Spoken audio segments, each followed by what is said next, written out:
Hey, GLP-1 plus sides community. Before we jump into the podcast, please take the time to leave us a 5-star review on whatever audio platform you're listening to the podcast on. Share your story and how the podcast has helped you. This will help us get referred up in the audio platform so that we can reach more people that need our help, our support, and guidance from our doctors. Help us get loud and change things. Are you interested in understanding GLP-1 medications like Ozempic, wegovy, or Mounjaro? Then join us on the Plus Sides, Cracking the Obesity Code, the groundbreaking podcast helping people change their lives one episode at a time. The Plus Sides podcast is a disruptor. We're breaking down barriers, smashing stereotypes, and sharing inspiring stories that'll leave you feeling informed and empowered. Join us every week to learn from doctors who are specialists around GLP-1 medications like Ozempic, wegovy, and Mounjaro. They'll provide you with science and facts to validate these incredible stories. But that's not all. We'll also bring you the voices of the GLP-1 Mounjaro TikTok community, real people who face the challenges of obesity-related diseases and disorders and discovered the incredible plus sides of GLP-1 medications. Our episodes are filled with heartwarming stories, laughter, and moments of triumph. You'll connect with our amazing community members who are reclaiming their health and experiencing their fullest lives. Are you ready to embark on a journey of discovery and empowerment? Tune in to the Plus Sides, Cracking the Obesity Code, and together we'll change the narrative around obesity and end the stigma. Subscribe now on YouTube or your favorite podcast platform and join our incredible community. Let's celebrate the plus sides of life together because every story deserves to be heard. Every life deserves to shine, and everyone deserves access to expert knowledge and medication. The Plus Sides Podcast. You're not alone. It's not your fault. Hey everyone, before we dive in, I really want to share something personal with you. About, I want to say like 8 to 10 months ago, after losing 100 pounds on GLP-1s and keeping it off for a long time, I started regaining out of nowhere, and I was terrified. But I also started having hot flashes and bouts of crying and snacky cravings and waking up at 3 a.m. unable to go back to sleep. It turns out I was in perimenopause. So I started hormone replacement therapy, which is also called HRT, through a telehealth called Winona that specializes in this. And it changed everything. And now I'm sleeping better. And my hot flashes are all but gone, thank God. And I feel like myself again. And it turns out that you can actually start perimenopause as early as 35. And well, I'm 46 and she's here. HRT has really come a long way and there's just no need to suffer anymore. So if you're like this and you're in the same boat, you can check out buywinona.com and you can use the link in our link tree to save some money. Want the fastest working GLP-1? For half the price, Ro now offers FDA-approved weight loss injections cheaper. With results you can see faster. Lose 15% of your weight with the formula from Eli Lilly that hits not one, but 2 hormones to curb hunger and nausea. Weight loss faster. Confidence higher. Price cheaper. See if you qualify at ro.co/TV. Hi, everybody. We're live. Hi, everybody. Special live episode. We're doing a couple of these lately. Yeah, and you guys look at We've done it forever. Here, Caitlin's here. Hi. Everybody's here. Let's say hey. Round the bend. Amy's here. Oh, look, GLP-1's here. I'm just kidding. GLP-1 Studios here. Ha ha ha. Here. Hey, Amanda. Amanda Cyril. From Australia. I love it. Hello, everybody. Welcome to the Plus Sides Podcast. We're gotta do it for the audio because it's gonna go on the audio. Huzzah! Hey. Hi, Mimi. Yeah. Everybody who's here, please do us a favor and like the live. Also, I need to set up. Oh, I just realized I forgot to set up the Insta. All right, here, Kat, you start the intros. I'm gonna get the Insta set up. Go for it. Oh, well, yeah, we're gonna do all that. Yep. Yeah, so I'm doing that here. Now. Tell people who we are, what we're doing, why we're here. Oh, we're with the Plus Size Podcast. Yeah, we're Obesity Advocacy. Oh, yeah, we do all the things. We're here for. Oh, we're going to do a recap of Obesity Week. Yeah, we are. All the things, and we're going to bring on all of our friends. That's right. And tell us more, Kat. You're funny because okay, yeah, she's trying to pull everything up. So listen, keep going, Kat. So listen, if you haven't followed us all everywhere on all the socials, YouTubes, the TikToks, the Instagrams, the Facebook, we actually have a Facebook group too. We don't hang out there a lot, but that's what we do. I think I have. We're trying to do everything. We're trying to do every single thing. And that's just the best that we can do. Right. Listen, we're trying, guys. Oh, yeah. Oh, hey, Amy. Hey. Sorry. Hi, Carly. Welcome in, girl. Hey. Amanda, hey. Oh my God, everybody's here. Amy, other Amy. Hi, guys. That's right. Welcome. Okay, sorry. I was getting We got all the friends here. IG. Hold on. All right, we're going to go live. So we all get together and we chat about how the GLP-1s have saved, transitioned, changed all of our lives. Yes. And then made awesome friends in it along the way, right? Yeah, we have. We've made great friends. Lots of people who are advocates and want to change things with us. And we all have different gifts and different focuses and different perspectives, which is definitely, what makes us different. Yep, mighty and powerful. And what we found out today makes us in the top 1% of all podcasts in the world. Yeah. So Notes, which is the third party thing. So it's a big deal. Huzzah, huzzah, getting loud. Somebody play the where's your husband with his sound effects? Oh, my husband is taking a bath. Because, but listen, here's the thing. Kat and I, we can only be so many places. And we have amazing advocates in this community on Instagram, on YouTube, on where else are we? TikTok, and then all the audio places are everywhere. My applause. It sounded like you were dropping tax. I was like, wow, well, it's supposed to be well, listen, John decided to take a bath this evening and not look at you. Yeah. But we can't do it all by ourselves. Warrior. So the good news is we have amazing people who help us. And we all do it together. What? This is all because thank you very much for giving us 5 stars. That's right. Also, go review right now, would you? Review the podcast, give us 5 stars. Yes. Okay. And if you're watching, thumbs up. Will you please give us 5 stars? And that's not that first sentence was a little bit too demanding. I feel demanding tonight. Do it now. It helps us and it helps other people. Here's the thing, and we're going to talk about it tonight. This is why your husband has no sound effects. They could do it anyway. We can do it. We do need that. Yeah. But ultimately, a lot of people are about to get access, and we're going to talk about what that is and why that's great news, but also why that's kind of scary. And how are we going to figure out ways to come together and help during that time? Because there's a lot of stuff going on, guys. This is just the beginning, honestly. Okay. So let's invite in our guests, and we're going to talk about what we heard, saw at Obesity Week. We're going to talk about the documentary that we're all being featured in about this, how we recorded that there, and we're going to talk about all this stuff together. And then we'll talk also about the announcement with Trump and Trump RX, as well as Medicare and Medicaid and prices, and what we're going to have some speculating with Kim, and we're going to speculate with everybody what we think might happen, because that's just fun, Hashtag speculating with Kim. Okay. I like it. I agree with full platform speculating, guys. Yeah. So okay. do we need bean footage and all that good stuff? We don't. John's going to put in bean footage later. Thanks. See, John can do that. Welcome, Amanda of GLP-1 Studio Podcast. Welcome, Mike on a mission of everywhere in the land. Welcome, Zach's last name. Pronounced. What did you call Zach? I can't pronounce his last name. So Niemiec, like anemia. Anemic. So whenever someone tells me they're anemic, I say, "Oh, welcome to the family." Oh my gosh! Yeah. Move the comments over because they were on Mike's face. I take the comments off. That is so funny. Niemiec. Now I won't forget. Zach Niemiec. So Kim gets me all Kim thinks it's hilarious sometimes when I make word association, but it works. It reminds me of that movie where what was it? Bunny, the bunny house bunny, where she's like, God, Kim, whatever you can do to remember it. Anyway, hey, let's get to it. I'm on a Vyvanse. So here's the thing.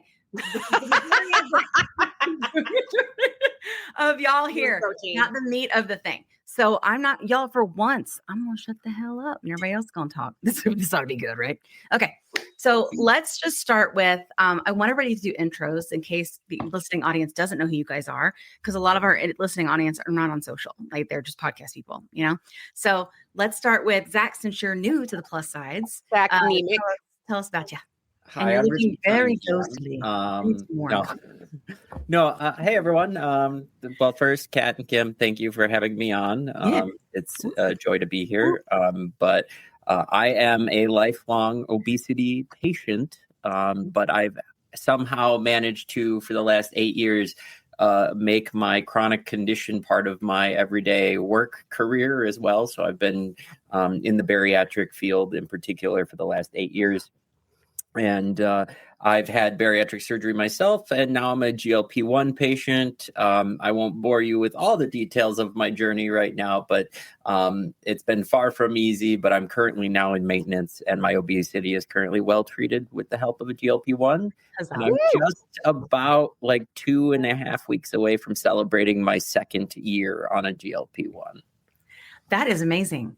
2 years. Oh, I got to tell you, I was on that bariatric podcast a while back ago, and I was like, well, I don't have my lap band anymore. Am I still a bariatric person? And they were like, oh yeah, like once you're there, you're always once you've been sliced open. Is that? Once you've been I call myself a former bariatric patient, but I still disclose it. Amy, you must have been watching that day. If you knew that I was British, you must have been watching that day when I lost my shit on TikTok. Which time? See, there I go. Yeah, really, which time? Yeah, really. But especially lately with the censorship, it's been insane. Anyway, digress. Well, we're so glad to have you here, Zach. Yay. You know all the things and you go to all the stuff. So we're cool. Now, let's go to Mike on a Mission. Hey, how you doing? What you doing? Hey, everybody. My name's Mike Donnelly Boylan. I call myself Mike on a Mission on TikTok. I'm a type 2 diabetic on Mounjaro. Let's see. I also published the Mission Report over on Substack. That's my weekly newsletter. And I see my mission these days, not just as losing weight, but advocating for GLP-1 advocacy, GLP-1 access. So I love it. I love when Mike and I were in the booth, the zepbound booth, quick thing. We were talking with them and she was talking about, oh, look at this, like the discount pricing and all that thing. And Mike goes, here's the thing. I'm not going to be happy. And he said as nice as he could. I like that, Mike. Spent $20 at the pharmacy. He was as sweet as he could be, but he was dead ass serious. It was the best. And I was like, me too. What he said. The poor sales. If you could spend that much money on that whole thing that they did, because I'm working on a TikTok for it. If you could have spent, listen, I wouldn't be happy with that $25 ticket either. So well, that's what I said to them. Like, you spend so much money on ads, but you could spend so much money reducing stigma. And if you reduce stigma, guess what? It opens up new markets to you. Now, I know I'm preaching to like a salesperson and not the higher ups, but maybe someone hears us, you know? Yeah, absolutely. I agree. I think, listen, you never know where this gets. I remember I watched this thing one time where this guy, he's like famous now. I don't know who he is, but he is. And he was talking about how like he had like 10 views and one of them was Oprah. And I was like, please let that happen one day. Like, dear God, a heart attack. But still, you never know. Like, you just never know who's going to hear and whose lives you're touching, you know? So I think it's awesome. Let's talk about it. That's why we talk about all of it. We let it all hang out, you know? I have a funny story about that later. Okay, we'll come back. We'll circle back. Let's do our Amanda intro. And then I think we should come back and maybe the first thing we could talk about, Mike, just because the flow, maestro, is the immersion. Because I think everybody had different perspectives on the immersion. It might be an interesting topic. Amanda, who are you? Why are you here? What you doing? Hey, I'm Amanda Pinello with the GLP-1 Studio podcast. I'm the host of the GLP-1 Studio podcast. I have a newsletter on Substack for the GLP-1 Studio. I'm the founder of the GLP-1 Collective nonprofit, and I am all things advocacy for access, baby.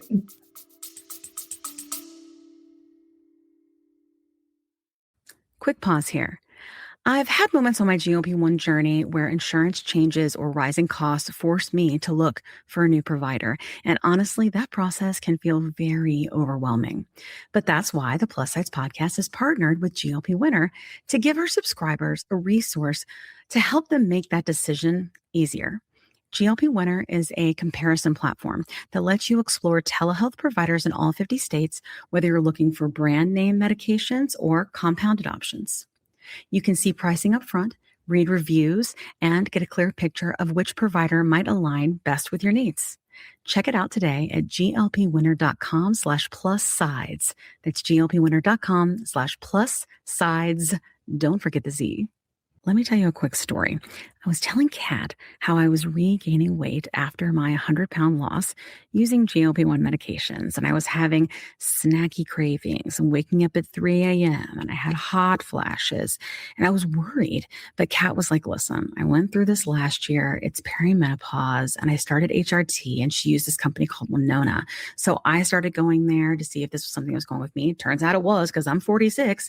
And it's been amazing. It's taken a while to find the right dose, but once I did, it's just been huge. I've been sleeping. I feel more myself again. And the hot flashes are gone, which is, geez, really bad. So I will tell you, it's just been so big for me. And so I wanted to partner with them on the podcast because obviously many of our listeners are going through the same age range and definitely are having these issues. And there's just no need for you to suffer. So if you go to the link that's in our link tree, you can click on that and save money. If you go there and you meet all the criteria, and this might be something for you to try. So I just want to make sure you had this great resource because it's just been such a big difference for me and Kat. Again, you can go to the link in our link tree and get what you need.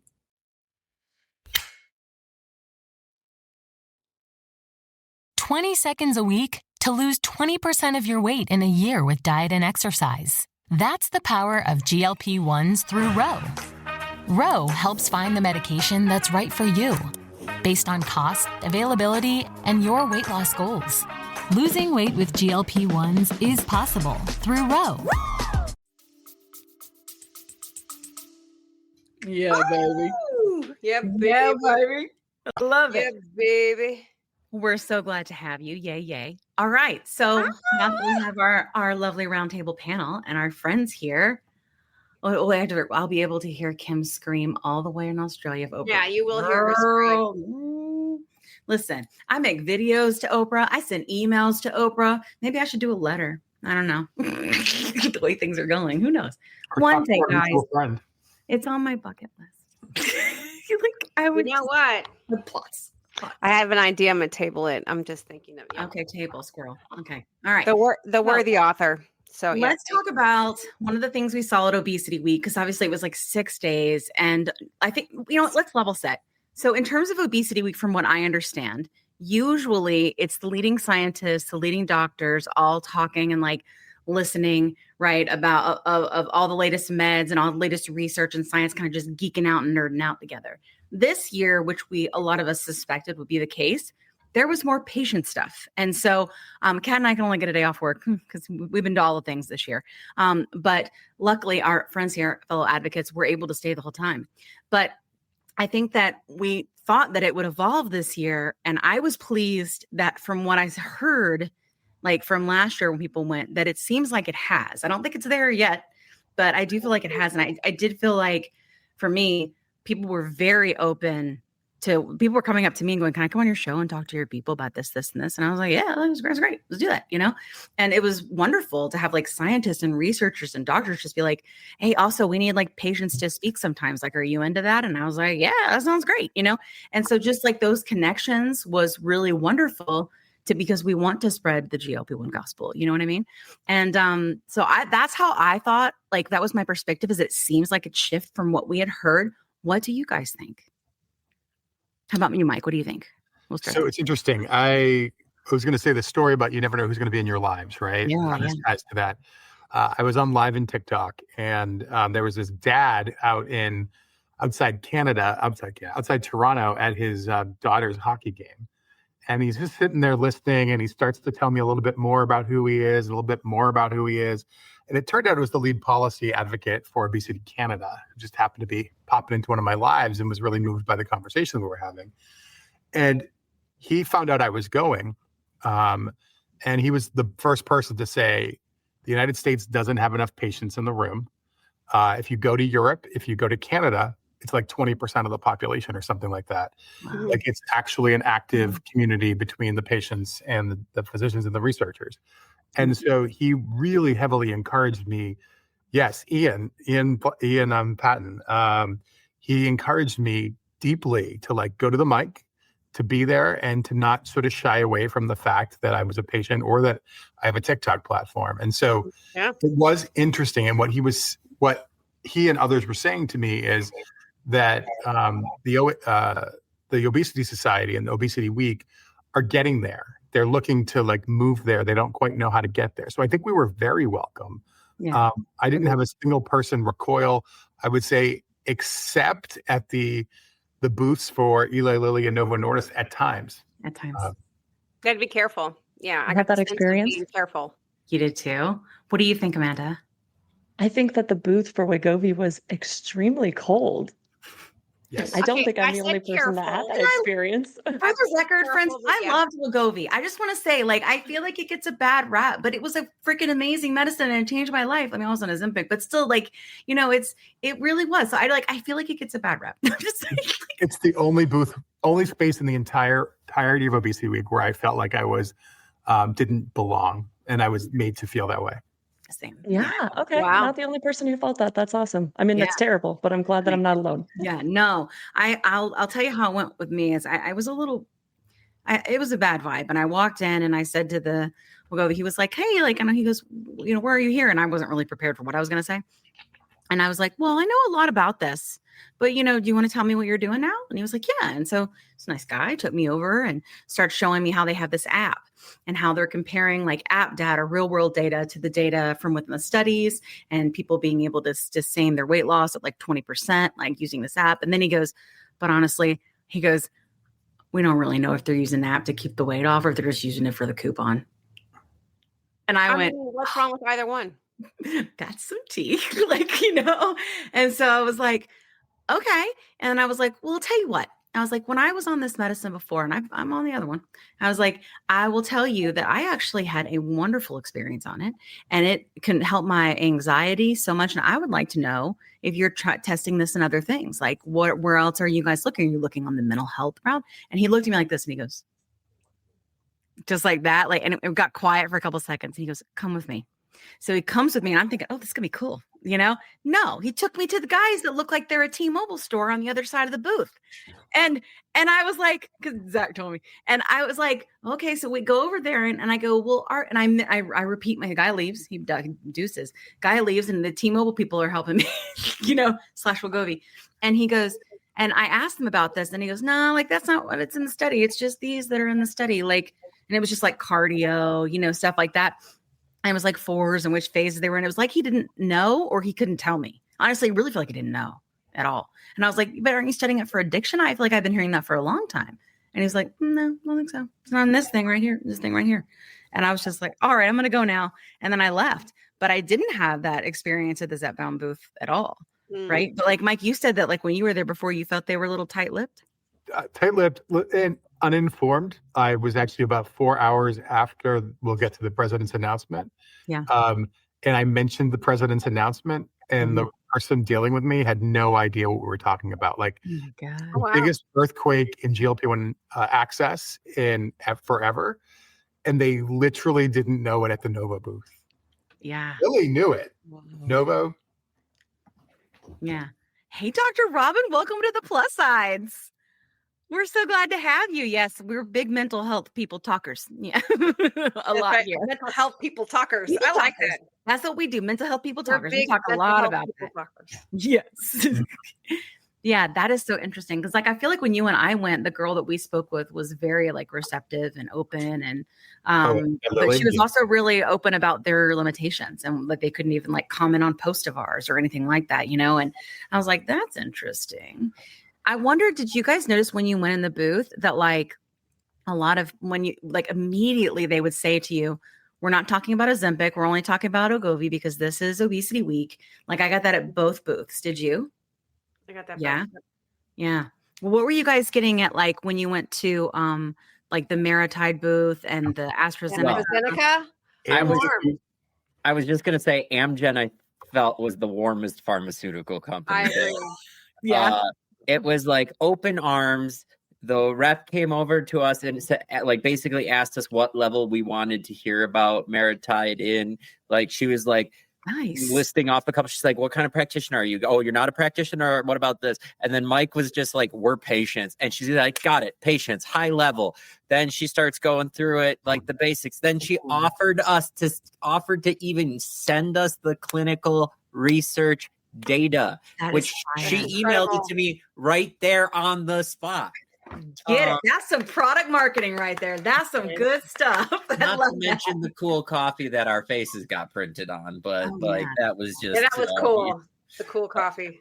That's awesome. I had a really good experience with AstraZeneca. You did? I went over and I spoke with one of the people who was a doctor turned, I don't know, researcher for them, but he showed me like what they have coming down the pipeline, which was super interesting. And then we talked about every single one of these things that was coming up. And then he gave me his LinkedIn. So I looked him up and he was like, gonna maybe come on the GLP-1 Studio podcast. So that's cool. I love that. Go. Fantastic. Love AstraZeneca. They were very nice. They were very not cold at all. Listen, not at all. if the ones who were, if the ones who were waiting to come into this market would recognize that partnering with patients is essential, I think that it would be amazing, because with the explosion that I feel like is about to happen with this, there's going to be a lot of people. And the thing is they look to us. Like when one of the things that Kat and I went to where they were talking about PAs, there was a gentleman up there talking about the health system. And he was specifically talking about how they want to have something like what Kaiser has for type 2 diabetes, but for obesity. And so he was like, we want to have like the same kind of program because there aren't enough doctors, there aren't enough specialists to be able to take care of people and have this sort of full range of care that they deserve. And I thought that was a great point. And he was talking specifically about partnering with communities. And so I went up and I was like, I'm a community, like I'm an online community, but we're here and we're very big, and partner with us. I was like, because ultimately here's the problem. Like you need to find a way to incorporate the patient trust piece because it's very broken. You prescribe to your patients and they come and ask me how to handle their side effects. And that's not maybe not be because you don't know, but it's because the space doesn't exist. And so there's got to be something to help us kind of like heal and get through that. And he was very receptive. And I was like, would you like to come on the show? And he was like, yes. And so I thought that was really good. And then Kat lost the card. No, I didn't. It's down.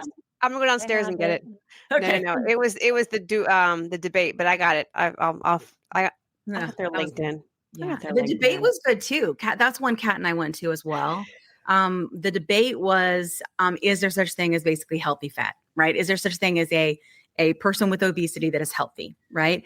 And I think what we sort of came from it away from was that they kind of agreed with each other that yes, but it sort of has a time clock, right? Like and they also said that like there's not they haven't studied it long enough to really make like a firm assertion on that. Oh, yeah. I want to piggyback and come back a little bit to Novo versus because I was talking pharmaceutical shop. Goss, the hot goss with AstraZeneca.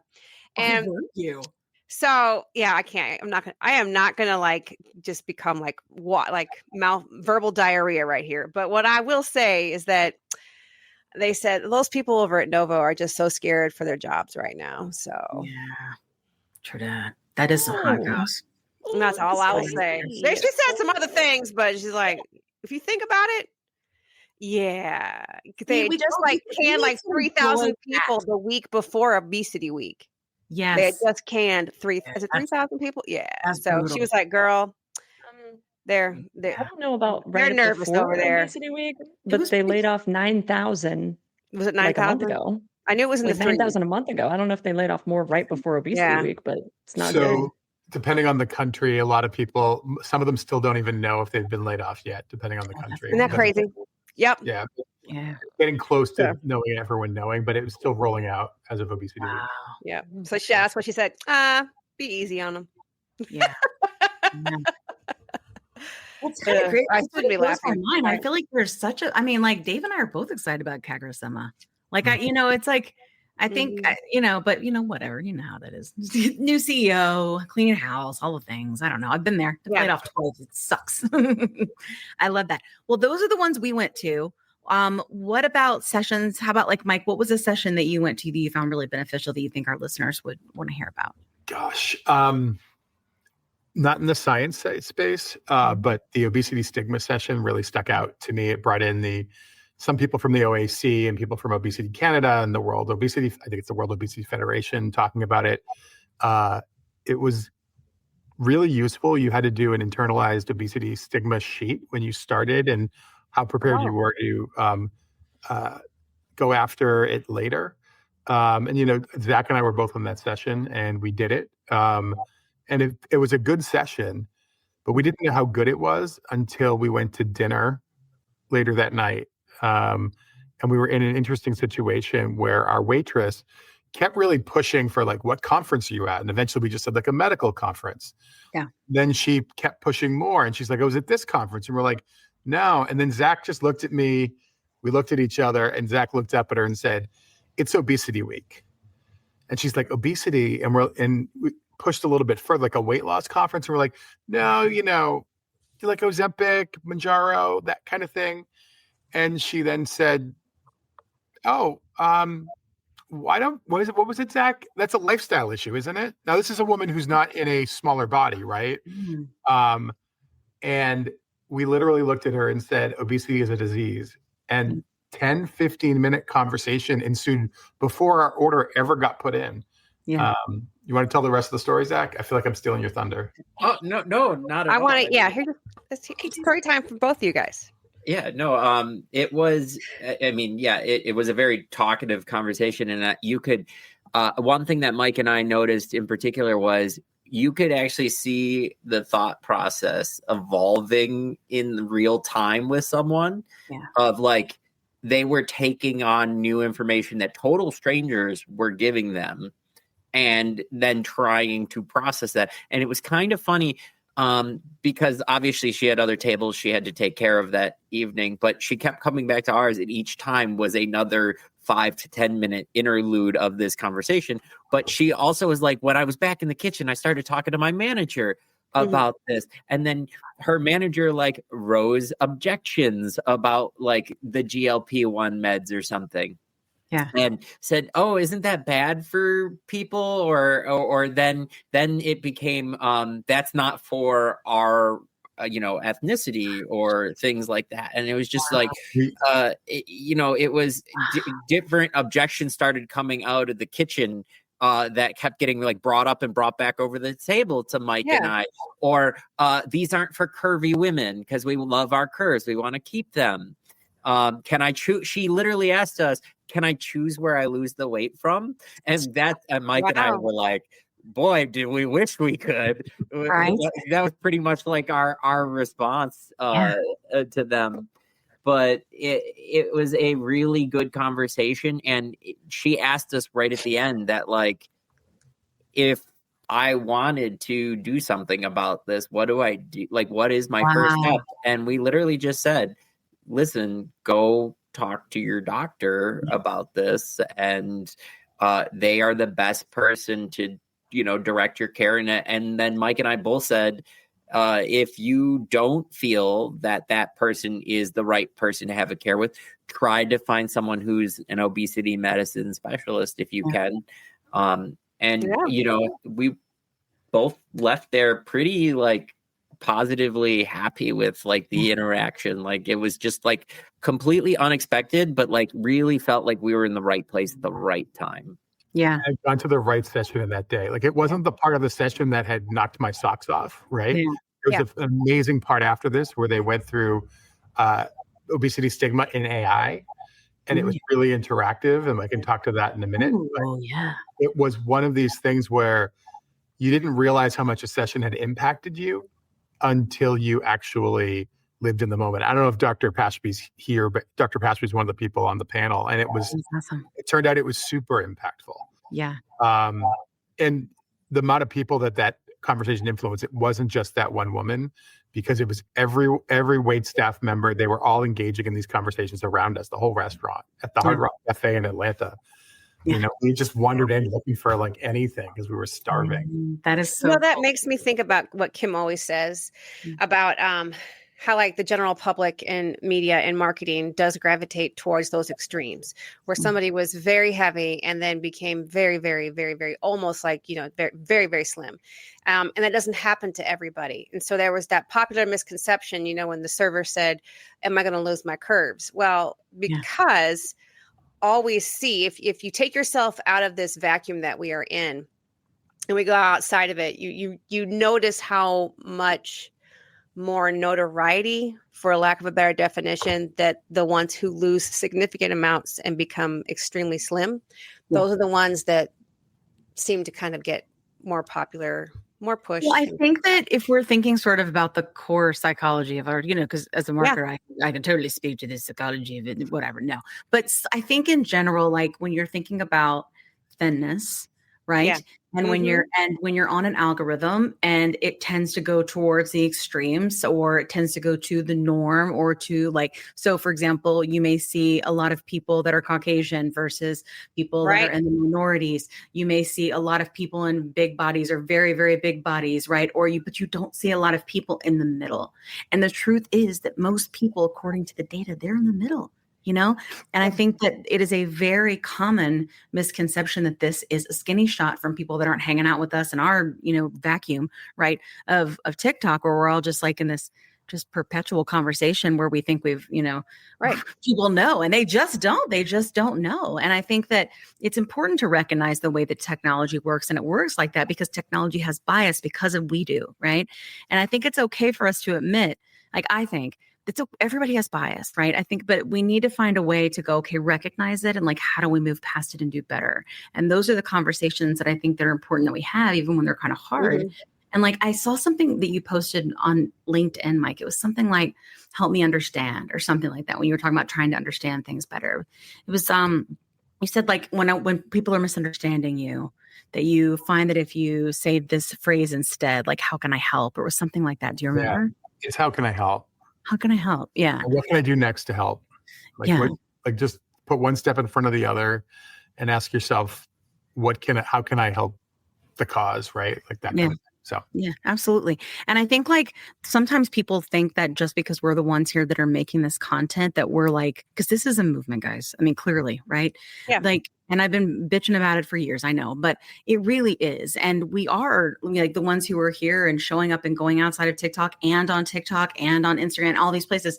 We are leaders in this movement. AJ's here. She's live on TikTok. She's we've got Carrie's got podcasts. We're all pieces of this, but nothing moves the content.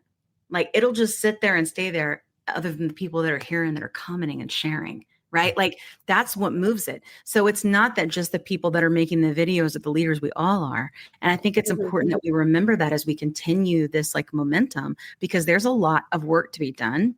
And I think that we can probably talk a little bit about now, when you and I went into the immersion, Mike, what we were like, and then we'll go back to our friends and see how they felt about it. Does that sound good? Yeah, sounds good to me. So when Mike and I walked in, go ahead. Yeah, Middle. Before we move on, I want to say, sure. I'm in the process of writing a book on how to self-advocate. And the premise behind this is that when you advocate for yourself, you're advocating for every single one of us. So that conversation that Mike and Zach had was advocating for every single one of us. Yeah. And I believe that self-advocacy has the potential to change the world. Because if we're all advocating for ourselves, we're all advocating for each other. We're teaching our children how to advocate for themselves. And it's just a whole cycle. That's so true. Thank you, Zach and Mike, for having the courage to say it. Yeah. And think of all the things that spark from that. I mean, it's all a movement. It's what they're going to say next and who they're going to say it to. Well, just on that note, at OAC, at the end of the event at their gala back in July, I got up to the microphone and I said to all of those other patients that were in the room that might not necessarily have been sharing their stories, I said, remember, your sharing can affect one other person, which could affect another person. I said, you are the snowball at the top of the hill. Just give it the little push and let it roll. Because we know that thing is going to get bigger and bigger and bigger. And that's the power. You don't know who else you're going to impact. Absolutely. And don't be afraid to have those conversations. Absolutely. So true. And help me understand is powerful engagement to help people. Yeah, absolutely. Yeah. I think that's Nanette, one of the amazing people in this space, in advocacy space.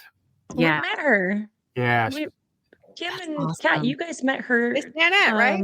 Was that the first time that you guys met her? Nanette? At Obesity Week? Yeah. Mm-hmm. Yes. Nanette, red hair, glasses. Yes. We've talked to her for a long time. Yes. I know. So important. expect y'all to know everything. Duh, clearly. She was one of the people who came up to us and said that this year was different than every other year, Uh-huh. and that it seemed like a much warmer space. Yeah, I agree. I heard that from so many people. I'm really excited. It seemed less clinical. Yeah. Yeah. So one thing that was cool, our downsize friends aren't here, but if you guys follow the downsize, there's a YouTube channel over here. They had a whole booth and they were interviewing like everybody they could. Now Christopher said, that's what I'm going to do. He told me, he's like, I'm going to go there. I'm going to interview my face off. I'm just going to get all this content forever. And I was like, that sounds great. He was like, that's what I was here for. And that booth was fire. And they had amazing, like Christopher's, he knows what he's doing. And they had like swag and all this different stuff. It was awesome. So it was so cool to like, and that was a massive patient presence, right? And that was just like, and they hadn't had that before, you know? So I think Plus Size should find a way to raise some money and save some money and get sponsored to be able to do something like that next year. I think it would be amazing. We all have to work together. And it was just so cool to see them just like trailblaze that. You know what I mean? Didn't you guys think that was neat? Yeah. Their booth was incredible. And like literally they had like cool. Plexiglass. And they were interviewing like anybody that came by. They were like, come on, let's talk about it. Let's talk about it. And it was just really neat. All the docs. And they brought someone who's a 3D printer who was creating all sorts of like fun things. He had incretins, these little like dragons in the colors of the medications. But the thing they were giving away was the backbone of tirzepatide, these curly, green curly cues. It was so really neat. You could stop like, did you get your tirzepatide? And then we went back and got it. They look like cat toys. Cat toys. They did look like cat toys. And then they had that little, their cat JoJo pins, right? Mm-hmm. Yeah, I love it. That was really neat. So one thing that we liked a lot, so Mike and I went to the zepbound booth, and then he was kind of taking me around because he had been there all week. And he was like, let's go to the immersion experience. So you go, and I posted it. I didn't even edit it. And we went to the immersion experience, and it was, you walk in and it was called like, what was I can't remember the title of it. Hold on. I got it. It's the bias thread. Or something like that. No, it's thread. It's a thread It because the threads, because the threading. Yeah. Hang on. Yeah. I got it. Hang on. Everything was you broken go in down and there's like this chill spa music. Like, you know, and you're kind of walking in, and Mike and I are just like, all right, let's do this. You know, we walk in together and we're filming. And then we get to these sections with all these garments, right? And all these garments have like literally like digital thread setter. That's it. Thread setter. I wanted to say thread influencer. Thread setter? Is that what it's called? Thread setter? So we have a trend setter. It's a thread setter. So everything was on the threads of obesity. Yeah. So when you go and you see the garments and you see the threads, you can see they're actually writing words like bad words that you say to yourself, like when you were in a larger body, right? And you felt bad about it and blamed yourself, which, you know, is a lot of content that I talk about, right? And I walked in and I saw these jeans, and these jeans look just like my jeans, like before I got started.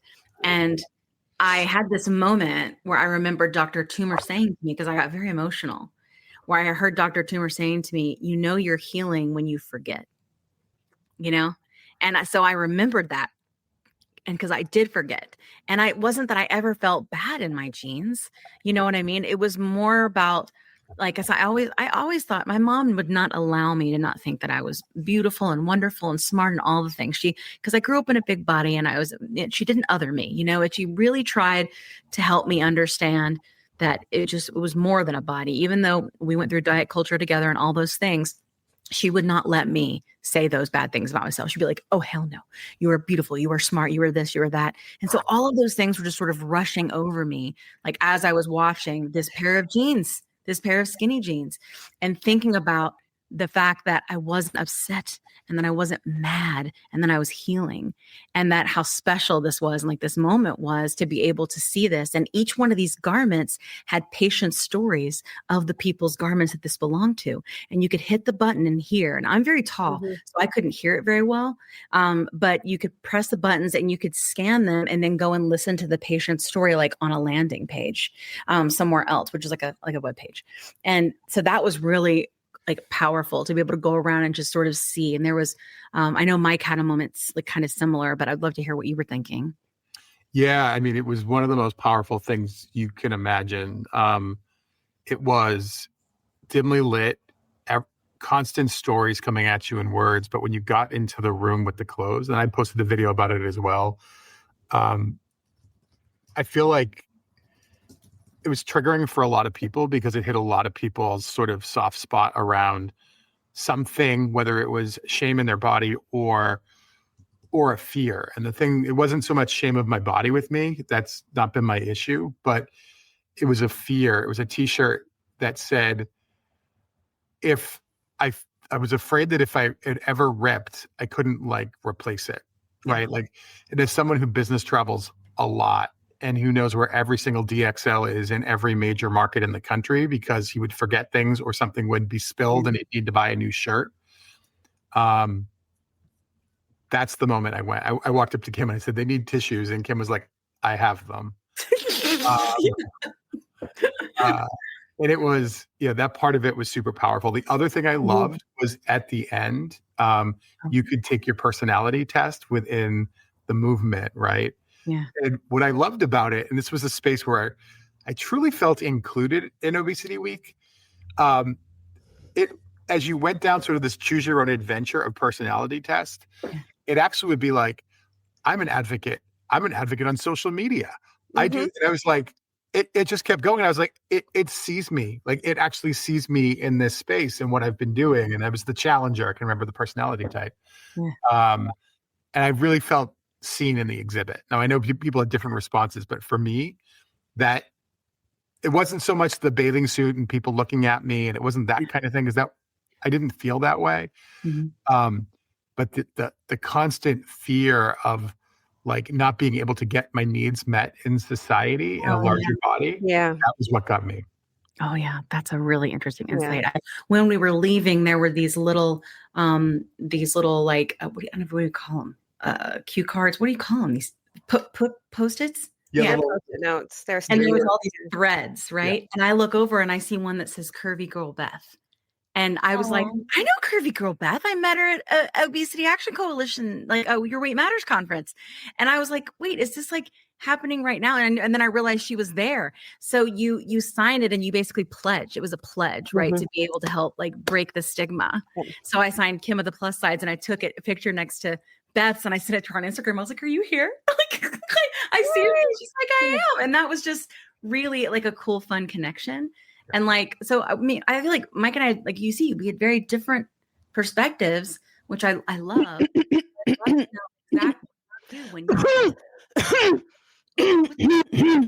I'm trying to butt in. Hi. Just do it. Perspective stuck with 14 years. Just be like, shut the fuck up, Kim. Like, I went through it. I am going to talk to your daddy about that. And I'm not telling everyone what she said. Not in my world. You don't use that language, lady. Oh no. Talk to your daddy. No, when Kim was saying was Kim called me a thug. You are a thug. She called me a thug at the zepbound what the immersive, and Amanda and I had we had a stimulating conversation about it. So those jeans. That's right, Debbie. Yeah, you should go, Debbie. Yes. Those jeans challenged me. So when I looked at them, I was like, she got a great figure. Like, okay. But it made me think of, it made me draw on my own experiences where I realized how much there's like maybe two different kind of worlds I lived in. Whereas coming up, definitely othered, tried to fit in, tried to be slim. But then when I moved away from my home base and I made friends with a few, I would call them plus sized baddies. I learned the game. Like I learned the game. But in any case, so when you're younger and you're ashamed of shopping at, say, a Lane Bryant or a plus sized outlet, I never was. At that point on, but the jeans made me think of the mannequin that Lane Bryant has. So if you guys ever go into a Lane Bryant, the mannequin is modeled after an Olympic speed skater. So let's just sit and think about that for a second. Yeah. This is an Olympic athlete. She is the model, the body type for a plus sized outlet. And so those jeans reminded me of that. And so I'm always challenged by this notion that like I'm still in a plus sized body. I don't know if I want to ever get into like a non plus. But it just challenged me. It didn't, I didn't feel so much as triggered, but just challenged. Like, what how do I what feel is it for you? Yeah. Like, where do you want to be in all of this? Because I always felt, even like, in a larger body, largest, heaviest, fitness was always a big part of my life. It was catching up to me. I would say that my obesity really was starting to catch up. It was starting to get out of control, but I was challenged. I really wasn't, I didn't feel, I don't know. And then the bathing suit was cute too. I looked at the bathing suit, and she realized people were looking at her, but she felt so good in her bathing suit. I just got to a point when I was heavy, like I didn't give a shit anymore. Like, okay, you can look okay, here. It's just like, yeah, you're right, Beth, 67%, size 14 or above. But that just made me think, like, that figure of a mannequin is an Olympic athlete. And then you think about like how Serena Williams went on a GLP-1 as well. Like, we're baddies. Like, so I was very challenged. I was very challenged by this notion. So we're in this crux of body positivity, but here we are where we have this new therapy that really has revolutionized our everybody. It's revolutionary. So, yeah. So Beth was saying, Curvy Girl Beth's here. She's our friend and advocate. Hey, Curvy Girl Beth. She says 67% of women in the U.S. are a size 14 or above. And then she says that 18% of clothing is made, only 18% is made in those sizes. Yeah.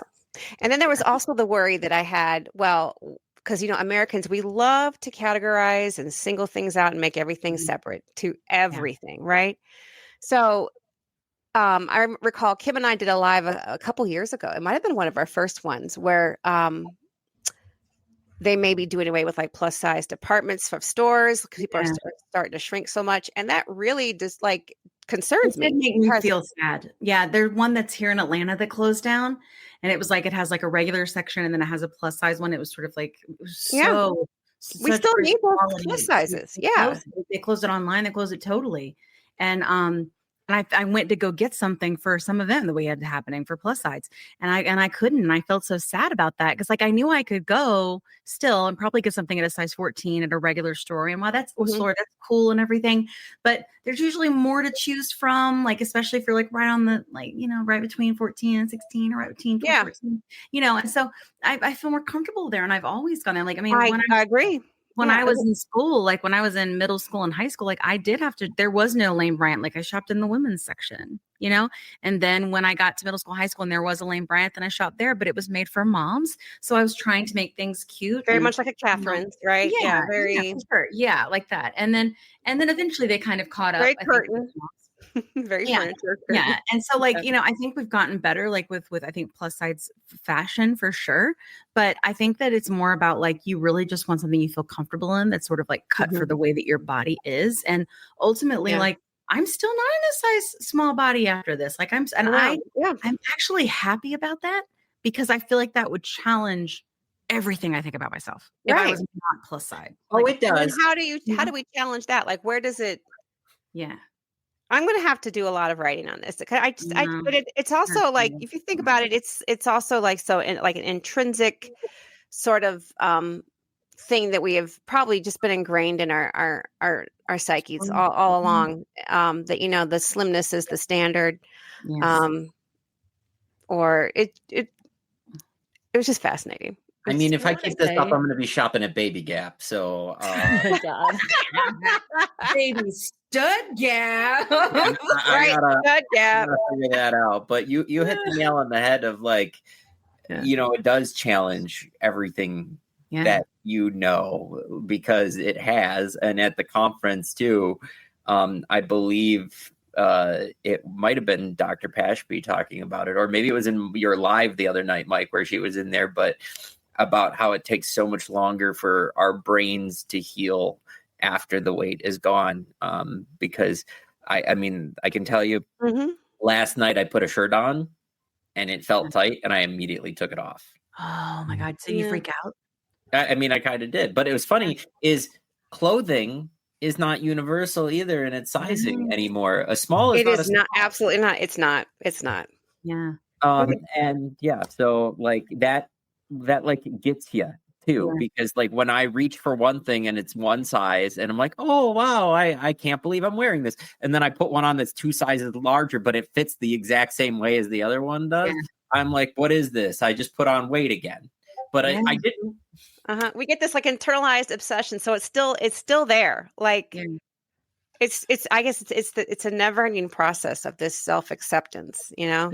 Debbie was saying she remembers that her mom in the 60s and 70s was making her own clothes because their mom used to make my clothes. In the 60s Welcome and to the 60s. Dr. Pashby said your brain doesn't heal. Adipose tissue heals faster than your brain.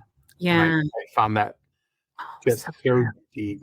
She said it both my live and at the conference. That's amazing. But it's also funny, like, as we think about our bodies and our sizes, right? Like, Yeah. Zach brought a sport coat. It's a non-scale victory for me. It's Zach at his heaviest, and I fit in it, and it was a size smaller than I thought I would, and I was like celebrating, right? So yeah. You wore it around the last day of the conference. I did. That but it's was ironic. a little big on you, Mike. That one that you were in the when that was Thursday that we were together. Thursday, yeah. So this was like a 48, and like it's funny to me because it's like I realize the same thing with my husband. I'm using all of his clothes that were at his heaviest, and he's lost 90, and it's like it's all different for everybody, right? But I just like it truly is. Yeah, store. I'm just happy to be shopping in a normal store. I don't have a ton of options in my sizes, but at those stores, but at least if I lose something or I forget something, I can shop like a normal person, go to a Marshall. But I think that's really true, like what you said though about knowing that you can have your needs met, and then you're not going to have to feel embarrassed or ashamed or lost or scared or any of those things that you feel when you can't have your needs met, right? So I feel like that was like really powerful. I totally related with that. Like you just want to be able to be okay, and when we forget things and we move, and I think we're always trying to like get there, But I loved that. What about Amanda? What did you think? I was in there with Kat, and I'm so glad that I had that opportunity because she challenged me. So I'm walking around like crying because the music, you said it was like a spa. It was very spa in there. It was like a depression, like an episode of depression. Really? That music was made to make you cry. Every person I talked to was like, "Did you see the zepbound experience?" I cried. Yeah. You walk in and you're like, oh, "Okay, I'm ready, chair ducks." I'm walking around, taking it all in, and like really feeling every single thing that I'm reading. Yeah. Like deeply spoke to me. And then I see those jeans, and my God, everyone apparently really focused on these jeans, but I'll tell you why they stood out to me. I'm like walking around it with my camera, and I get to the back and I was like, God, that butt is fat. Like in a good way. Like my husband would be feeling these jeans right now. Okay. And so I'm like sad. I see the jeans and I'm like, I don't know how I feel about this. Right. And then I hear Kat talking and I'm like, what's up? And she's like, this is really challenging me because I think that mannequin looks great. And like, like a healthy Olympic skater. And I'm like, I'm right there with you. And it's true that not everyone is going to be a size 0. Not everyone should be or is meant to be a size 0. And there still needs to be room for loving your body at every stage. Yeah. So that challenged me because I was like, I didn't know how Amanda, I felt about that afterwards either. You also pointed something out when we first walked in. And I was like, I can hear Kim getting angry in my head, but I was like, but they need to do this. What was it? It was with diet and there was something. Changing your lifestyle. I hate when they say lifestyle because it's diminishing what my life was before. And I don't think that the way I behaved before was because of anything that had to do with me. It was because of my disease. And so I don't like when we refer to lifestyle changes or diet and exercise. I feel like those words need to go away. I know that sounds weird, but like I wish I could explain it better than the way that I do. But it bothers me because it's a little patronizing. It is. And and I think too, that's been the prescription for us the majority of our lives, right? You go to the doctor, diet and exercise. And now they're saying, oh, medicine and diet and exercise. And I'm like, can't we just like have everything in moderation? Don't we deserve to have rich, full lives? Like, isn't that allowed? And can't we have a space or words that sort of just like are better? And so to me, it's like movement, nutrition, community, mental health, medicine. Like that's like living my best, healthiest life that I can live. You know what I mean? And I think that we all have different ways to talk about it, but I will always hear, you know what I mean? You're fat and you're not enough, or you're too much. Anytime someone says diet and exercise to me, and that's stuff I got to work through. But I wish that if we're really trying to transition out of this, a lot of times in movements, we find new ways to say things. I mean, there's several things that Mike has even said, no, we have different language around that now that he was learning at the show, which we should touch on, Mike, because I think this is a massive, we knew this was a movement the whole time we've been here, guys, but people are just figuring it out. Do you know what I'm saying? And I think that if we can find a way to kind of define that of what makes the most sense, then that would be really positive going through. Hey, Brian, I'm so glad you're here. Hey, Brian's here. Can I just also say that exhibit, it's interesting that our reactions to it, Guys talking. It literally wasn't designed for us. Right. Right. It was designed there were 4,500 people or so at that conference. And there were that I met, maybe 20, 25 patient advocates, maybe if it's that high. So the vast majority of people were medical providers, most of whom are not on GLP-1 medications or bariatric patients, right? Yeah. Most of them. It was designed to build empathy for others. And it's just interesting to think about that from that angle, right? Because it affected us, many of us, not you, Kat, because you have no heart, but I do. Oh, someone else to pick on Kat. Yay. I'm a big baby. But zepbound has great cardiovascular benefits, I hear. But it was literally designed to like help doctors build empathy. Yeah. Because think about it, we're not seeing that advertising elsewhere. They did? Like, I'm wondering. I mean, I was watching the doctors and physicians in the room, and what I thought was interesting was how many were watching us, Kim, move through it. Yeah. Right. The personalization of it. Yeah. I did love the special effect of our shadows when we were looking at the wall. You could see Mike and I's shadows and our, like, I don't know, there was something going on in my brain there where it was just like connecting it was getting me in a place to cry. Like, it was really, really intuitive. And Nanette, I know there's tons of doctors on them, but it's just not the majority of them in that room, in that space. Yeah. Could you talk about that one seminar you guys went on that you felt a little flaccid? The food? I had to say the word flaccid. I had to. It felt kind of flaccid. You see what I deal with? I did not go to a food one, but this is not what we're talking about, but I have to ask before I forget, did you go to the compounding one? Yes, yes, I did. Because Sabina reached out and she was like, did you go to it? And I'm like, no, I was catching a flight.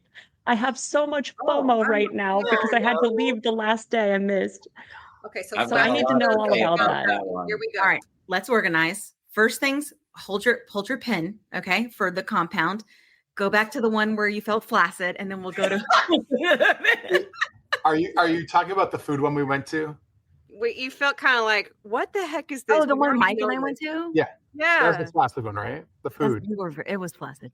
So one of the things that surprised me, and this is true for this session, but other sessions as well, is that things that like seem like 101 to me and to Kim or others based on lived experience often would get people's, like the doctors would be like, oh, interesting. And I'm like, is it though? Is it? And we went to one on food policy, right? Yeah.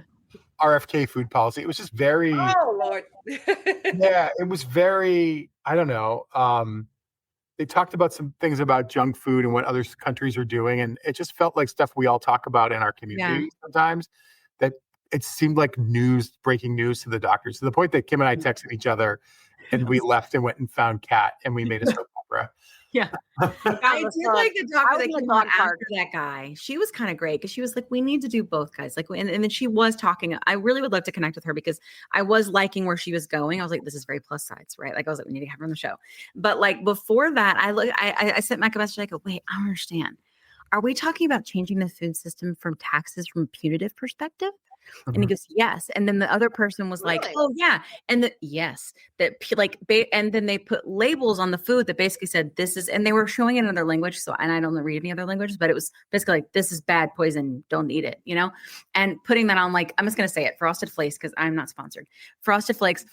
And like a thing. And then they were saying that, oh, well, we noticed that people, and I couldn't really understand how they noticed and what equaled noticed, but they were saying that like, we saw that people were buying less of that food, and that we think it's because we put the label on it, and they decided that the kids were saying, I don't want that, Mom, because that's bad.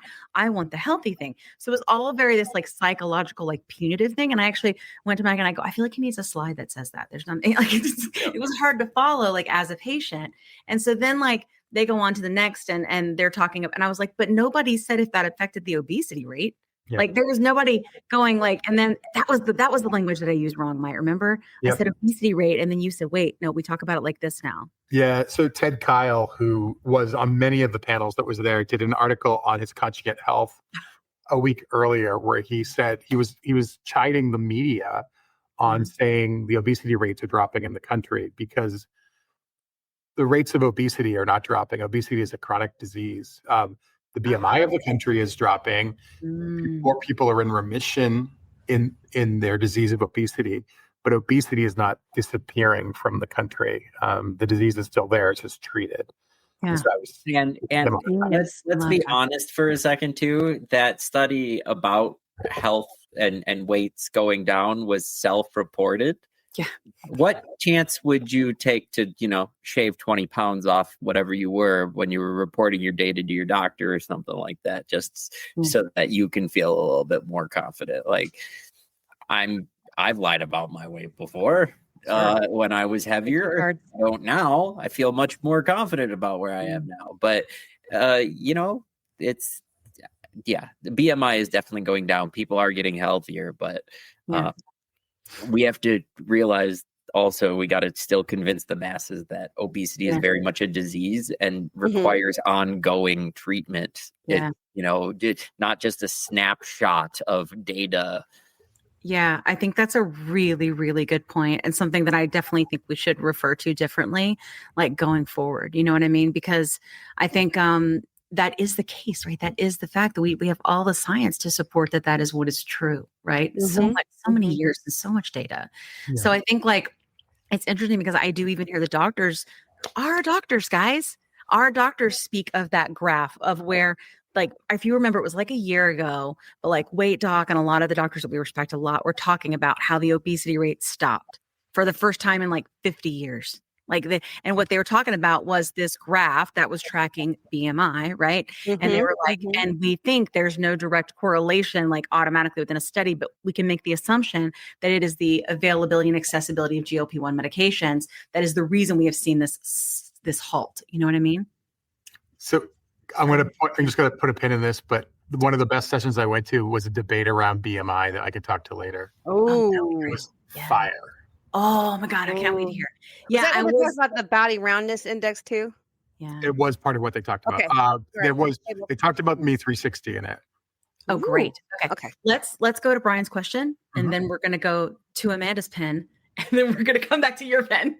See, I can do this, guys. All right, Brian. While it was moving, did you feel any way like polarizing? I feel like sometimes patronizing. I feel like sometimes the education around the obesity experience can be a bit of a catastrophe is it? Caricature. Let me turn on caricature. You need your glasses, my dear. I did not feel that way. Did you guys? I was ready for it.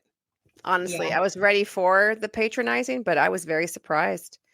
Yeah, it did not. I did not feel that way. at So all. let's maybe the flaccid one, you guys. The flaccid one, yeah, I would say like, I never really. It was. I'm gonna make this a thing, guys. Flaccid. They were speaking to us as if we were their colleagues and not patients, because it wasn't a patient event, right? So, but I didn't feel like they were being patronizing. At least I didn't. I think more on the food one, it was just sort of like, let's just talk about data. But there was this thing where they were talking about, one time we took these people, like sometimes they talk about the studies, like we're rats, right? And we gave them all McDonald's and KFC, and we noticed that we gave them 1,000 calories a day. Of course, they gained weight. But we've learned that it's not even about the food. Like, you know what I'm saying? Like, ultimately, like, go ahead, Mike. Yeah, go ahead. So I did one of the big auditorium style sessions in the big room. I think we had to. Did you guys go to that big room at all? The giant room. Most of them we were there, yeah. And one of the sessions was about food. Well, it was about what happened to make the obesity rates explode. And you would have thought it was going to land on food. And they were actually making an argument in I thought, somewhat problematic language. I'm not going to lie. There was a lot of problematic language at the conference, not the majority by far, but there was shocking the number of doctors who didn't use patient-centric language. Let's just say that. But one of the things that this one gentleman was making the point that in 1920, there's a massive change, right? We leave the fields. I think that phrase was used, and suddenly there's cars, and we're working in offices, and it's slowly building. And he sees that the period where we all know that ultra processed food arrives on the scene is not ultra processed foods. It's a tipping point of all the lifestyle changes, and that might have been what tipped it over the edge. It was an interesting conversation around how obesity got to where it is. But anyways, I was surprised that it wasn't simplified down to, and it was the food. The food was completely an afterthought to lifestyle changes. I thought was weird. What was the lifestyle change that they were tracking that was different? So at 1920, the car comes along. We start to move into the office. There's literal lines that showed women moving less and men moving more, meaning men were like now doing like some more household chores, and women were now sitting at desks. And it was sort of the change in 1920 is sort of the mark of when we became society as we know it now, where we work at offices and we drive cars and we don't walk, and convenience became a thing. And that we could actually change society by removing some convenience as opposed to the food, which I found interesting. That would affect less. I was thinking it makes sense. Ultra processed food. I'm like, are you going to ignore the ultra processed food? I wanted to get up and ask, but I mean, on a sugar. Real quick. A fact that I love on a sugar note, in like the U.S. in the 50s, the average American consumed about 4 pounds of sugar a year. Currently, it's between 100 and 152 pounds per person per year on average in the United States of sugar. So, sugar is one of those things that obviously got added to a lot of things, and then of course but this is in a world of sugar substitutes even now. We're still consuming that much. So I just love to throw like that one out there because it's really like, picture like 150 pounds of sugar in your house or something like that. Like that's like a pallet of sugar that we on average per year as an American. I mean, I agree. I mean, I see it. I'm a baker. I go through sugar. Like, I got a pallet right here, and make me some cake. Yeah. That's because you're so sweet. And you're so nice. Thank you. You're so sweet too. I freelance write about GLP-1s, and one of the topics that was assigned was the history of GLP-1s, or the history of GLP-1s and the obesity epidemic, and like what started it and everything. And in all the research that I did, food was like the number one thing. I kept trying to find something else. I'm like, please give me a reputable source that says that it's not food related. I couldn't find one. I could find like obesity is caused and continues to be like an issue because of all of the things around us. I mean, there's like pesticides on Mount Everest. Okay. Like we're surrounded by endocrine disruptors and like we're eating out of plastics and like all of these things do have an effect. We're on medications, like, but the food was the tipping point in all of the research that I'd seen where it was just like, boop. Yeah. Yeah. I think maybe we have to take into account, that's just something I'm just thinking of as well, is like with Industrial Revolution and also rationing, Great Depression, war, a lot of those convenience foods came about because there's nothing to eat, like processed cheese. We had to find some way to get dairy in, right? Butter was very expensive. Like I've watched recently, many of, we've had many people that we know and need their SNAP benefits, and we're not going to get into politics. We don't do that here. We talk about 2 things. Okay. But regardless, it's a thing that's happening. And I've seen a lot of things coming by my feed. It's been very interesting perspective change to see where they were like, these are the things that you can cook. This is the thing they cooked during the Great Depression. These are the like things that would stick and that would last. Hot dogs. You know what I mean? I would send them to like, so interesting. Because I sent it to Sabina, because Sabina was telling me that her dad, like when they would peel the potato, that they wanted to peel it so close surface their tomato because they were trying to get all of the nutrients you possibly could. Skin's full of great nutrients, the potato skins. But like we're very like carby, sticky, like substance, like types of foods. Not let me burn it all. It was more like let me survive, right? It was just a different way, and I think that's an interesting thing. We got cold cereal, thing, right? But like when Kat and I went to a happy hour with Ro after, and to meet a lot of people that we work with, like in that space. And we met this doctor who grew up in Mumbai, and he was telling us, like, he's been studying obesity for 45 years, that his dad was actually started the first practice in India for obesity. And then now he lives here, and his Dr. Nick. Yes. And he was talking with us about it. And he was like, honestly, it's not obesity, it's obesities. There are a lot of different kinds of obesities. And he was like, and it is a disease. And then the lady was a scientist that was with him, goes, nutrition is all genetic. And I don't mean obesity being genetic, your weight. She's like, I'm telling you, I've seen the data. It's all genetic. Like, and it's so interesting when you think about it that way, but a lot of people, don't you guys find, have a hard time with that because it's like it's shifting accountability. Have you noticed that? It really is. They don't want us, they feel that we need to be accountable if we are not in the obesity disease category. Do you know what I'm saying? Because like, they want to think they didn't do the work, that they're not working really hard at it. And it's like, I'm not saying you're not working hard, but I'm also saying your genetics are working with you. Yeah, absolutely. Yeah. Like there is only the body you were in. And like we have had people argue, I've had doctors argue on the show with me before, not argue, discuss kindly, right? That legitimately you could restrict and do all these different things and get the size body that you want. You would probably hate your life, right? But that you could, that you could do that and make yourself get there. And I think that there is a certain place where we all get to when we're trying to get whatever goal weight equals for us, where we're trying to make that decision, right? Like, it's like, okay, what equals okay for me, and what life am I wanting to live? Do I want to live that restrict and bodybuild and this and that? And do I look like Zach with his arms? I don't know. That was pretty fire. There we go. The gun show over Zach. To the gun show.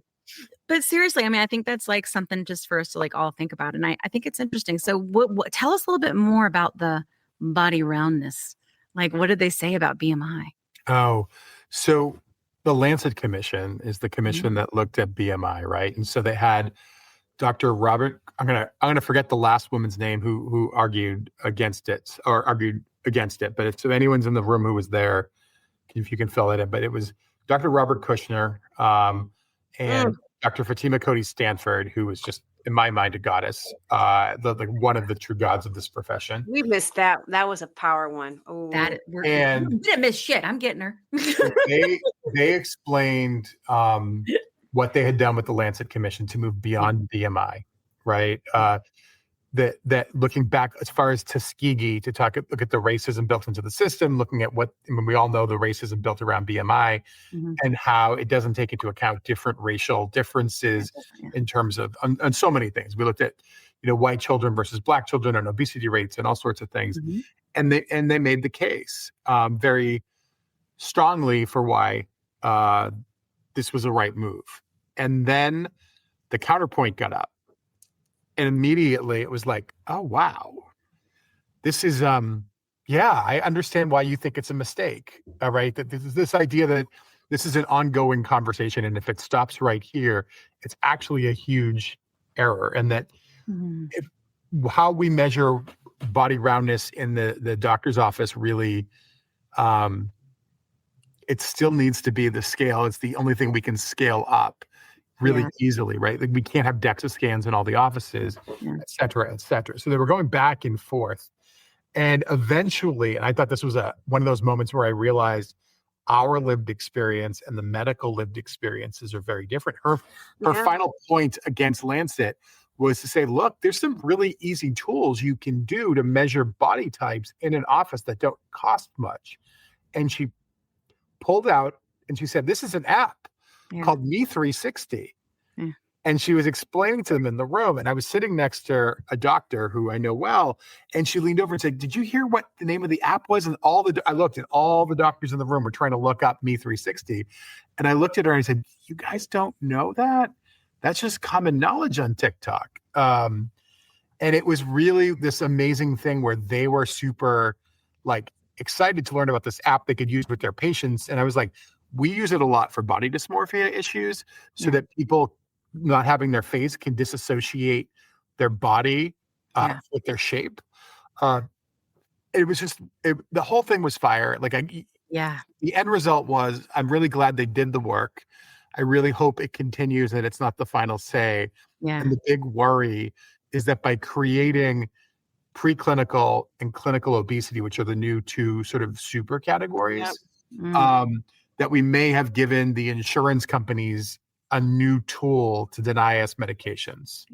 And it was interesting in the fact that, Dr. Fatima Cody Stanford said, look at Massachusetts, all of the health insurances are eliminating it as of January 1 for coverage for GLP-1s. So they don't need this to do that. And then the next day, the White House made its announcement.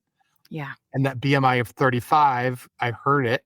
And I was like, ding, ding, ding. There's the Lancet Commission, in use to help define it. So it was and the Lancet Commission basically adds, there was a session I went to it on that was different than Mike's. If that gets adopted, that's an additional 46 million more Americans that would be labeled as overweight or obese on over the BMI, current indicator, which everyone complains. My BMI, it said I was overweight. This other one, I went to a session and it literally said if that goes through, it would add 46 million more Americans to that label. Wow, 46 million. Maybe missing something because I was potty breaking, but can we put the brakes on for 1 second, Mike? And can you recap on what you mean? Because I watched that announcement with you and I didn't hear BMI of 35, but now I'm scared. Because was that in the announcement? Where did they use it? They used it somewhere in the announcement, not for everything, but it's I think it's the White House page because I used their fact sheet to make my TikTok. I looked at the fact sheet because someone brought that up to me. It was on NBC News. And I was like, I don't remember this. I did all the research for this pricing to make sure that I had it right for this video I made and the chart that I made. I'm like, I don't remember a BMI of 35 being mentioned. And from what I see, it wasn't. I heard it that day. I haven't read anything. I heard it. Only audio. I remember I when I was researching and we know let's talk about that real quick. So the announcement with Trump is something that happened. Look, to be clear, again, this is a bipartisan podcast. There are political things we discuss, but we're bipartisan because everybody deserves to have education and care and love and community. So just so you know, we're not going there. Okay. So what we're talking about here is just what happened and the announcement that Trump made and the changes that we think are going to come. I feel like, Mike, could you explain that? Because you explained it like an earthquake. And I love the way that you explained it so that they can understand what this means for us. So I was right after we filmed it. They filmed us watching this, Amanda, Zach, and I. They, as in the documentary crew. So we're all featured in this documentary that's about this. So they were filming you guys. Yeah. I was with the lead sort of lobbyist on this cause for TROA, having coffee literally half an hour afterwards. And the way we described it to each other was it was an earthquake, right? Like there's nothing that's come along like this in GLP-1 access. And yes, there's a lot we don't know yet, and what the fine print is and what the footnotes are and all of that kind of thing. But it's such a big earthquake that right now we're going to be spending a long time sort of seeing how the ground shifted and what the changes are. That's so definitely like an earthquake. Yeah. And so what I know is that at least on that day, the day before that day, there were millions of Americans who didn't have coverage or whose meds were slightly or much more expensive. Yeah. And I don't know what that is, slightly or more. And the next day, there are people who have hope that within a few months, they're going to be covered. Yes. So for instance, my dad under Medicare, who has a BMI of about a 36 and hasn't qualified for zepbound and has rheumatoid arthritis, which would do him a world of good, likely now qualifies under Medicare, right? So there's a lot of people who got access. So it's an earthquake. We've never seen anything like it. And, there's been a lot of talk where the CEOs of these companies have said over the years that when Medicare covered these medications, they would lower the price. Yeah. So that did happen. And what normally happens as a next step, not like an immediate next step, but part of a process, is over time, private insurance starts to pick up meds once Medicare covers it. So this earthquake is likely also has a cascading effect in the system. And that's making sure that happens is where the next sort of policy advocacy is going to be for a lot of people, is making sure we go through the normal process that any other medication and disease would have based on Medicare picking it up. Yeah. And so that's where we're at. So Mike was talking a lot about we need to codify this, right? It can't just be something that Trump says. We need to make this into law, because if not, then the next president can come and do whatever they want to do, right? And we want this to be seen as it is a disease, like seen as a disease, treated like a disease, and the way that other things are. And we've had many doctors on the show over the past couple of years that have said like Medicare does set the standard for care. So just like we don't know how long it's going to take, but I think like everything has sort of just been all of a sudden just like, I don't know, like we're talking about how this usually works in a broken system, but obesity, like to Sabina's point, like kind of the problem here is sort of changing how we're doing healthcare. Like at this point, we have pharma going around PBMs, right? And going, well, here's the medicine for this price. Just go through us, go through Lilly Direct, right? Or this price for Novo. So something is shifting in how healthcare is, not just because we're all sitting and bitching and whining when things get shut down and all these different things, like, but ultimately, like it feels like, just like you said, like an earthquake, like everything is. And so I don't think we're sure where the chips are going to fall. What I will say is my concern in this situation, and I want to make sure too, I had this boss once, he was really great. His name's Chuck at Red Hat. And he used to always say to me, assume nothing when you're making your messaging, right? And he said, listen, like when it comes to what's going on here with all of this with Trump, I want to make it clear. Trump announced that Medicare, if you guys have not seen it or have not heard it or like me and don't know what to believe anymore, that's my next podcast, by the way, is that he announced that Medicare is going to cover these medications for obesity, not for type 2, like that's already a thing, for obesity. And then he was signing this in, or however it goes, and he was making this happen. He also announced something separate, which a lot of people got mixed up, which is Trump RX, which is this other thing where you would buy or go through to buy the medicine. It'll be prescription, all the things too. And it's the brand name, right? But that he announced what those prices would be, right? But what I was focusing on, because that's fine, whatever.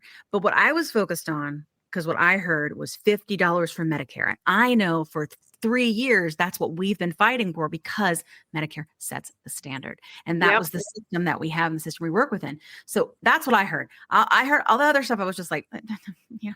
But a lot of my friends didn't understand the impact of what that is to have these covered by Medicare and that trickle down effect that we should in this broken system see. Right. So I think that just understand that, like, if you saw Trump announce that is what it was really two separate things. Right. Is that a fair assessment, friends? I think so. And I'd also say that the big question a lot of people have is, how is it being covered under Medicare? And I do think what's interesting is people like, does it need to be codified? And it goes back to the interview that we did with Dr. David Kessler, who's also a lawyer. I think it's chapter 22 or 23 of his book, he makes a very strong argument that when the ACA was passed, they couldn't discriminate based on these things. And if obesity is considered a disease, it doesn't need to be codified in that way. If we're going to call obesity what it actually is, any president could have been covering these meds under that system, according to Dr. Kessler. I'm not a lawyer. I'm not a doctor. Right. I just play one on TV. Yeah, I just play one on TV. I just play one on TikTok. Yeah, I think that's good. I wanted to make sure that we went to Brian's comment just because I thought it was really good. But he said, I heard a fascinating take that obesity is a failure of human adaptation to massive environmental changes.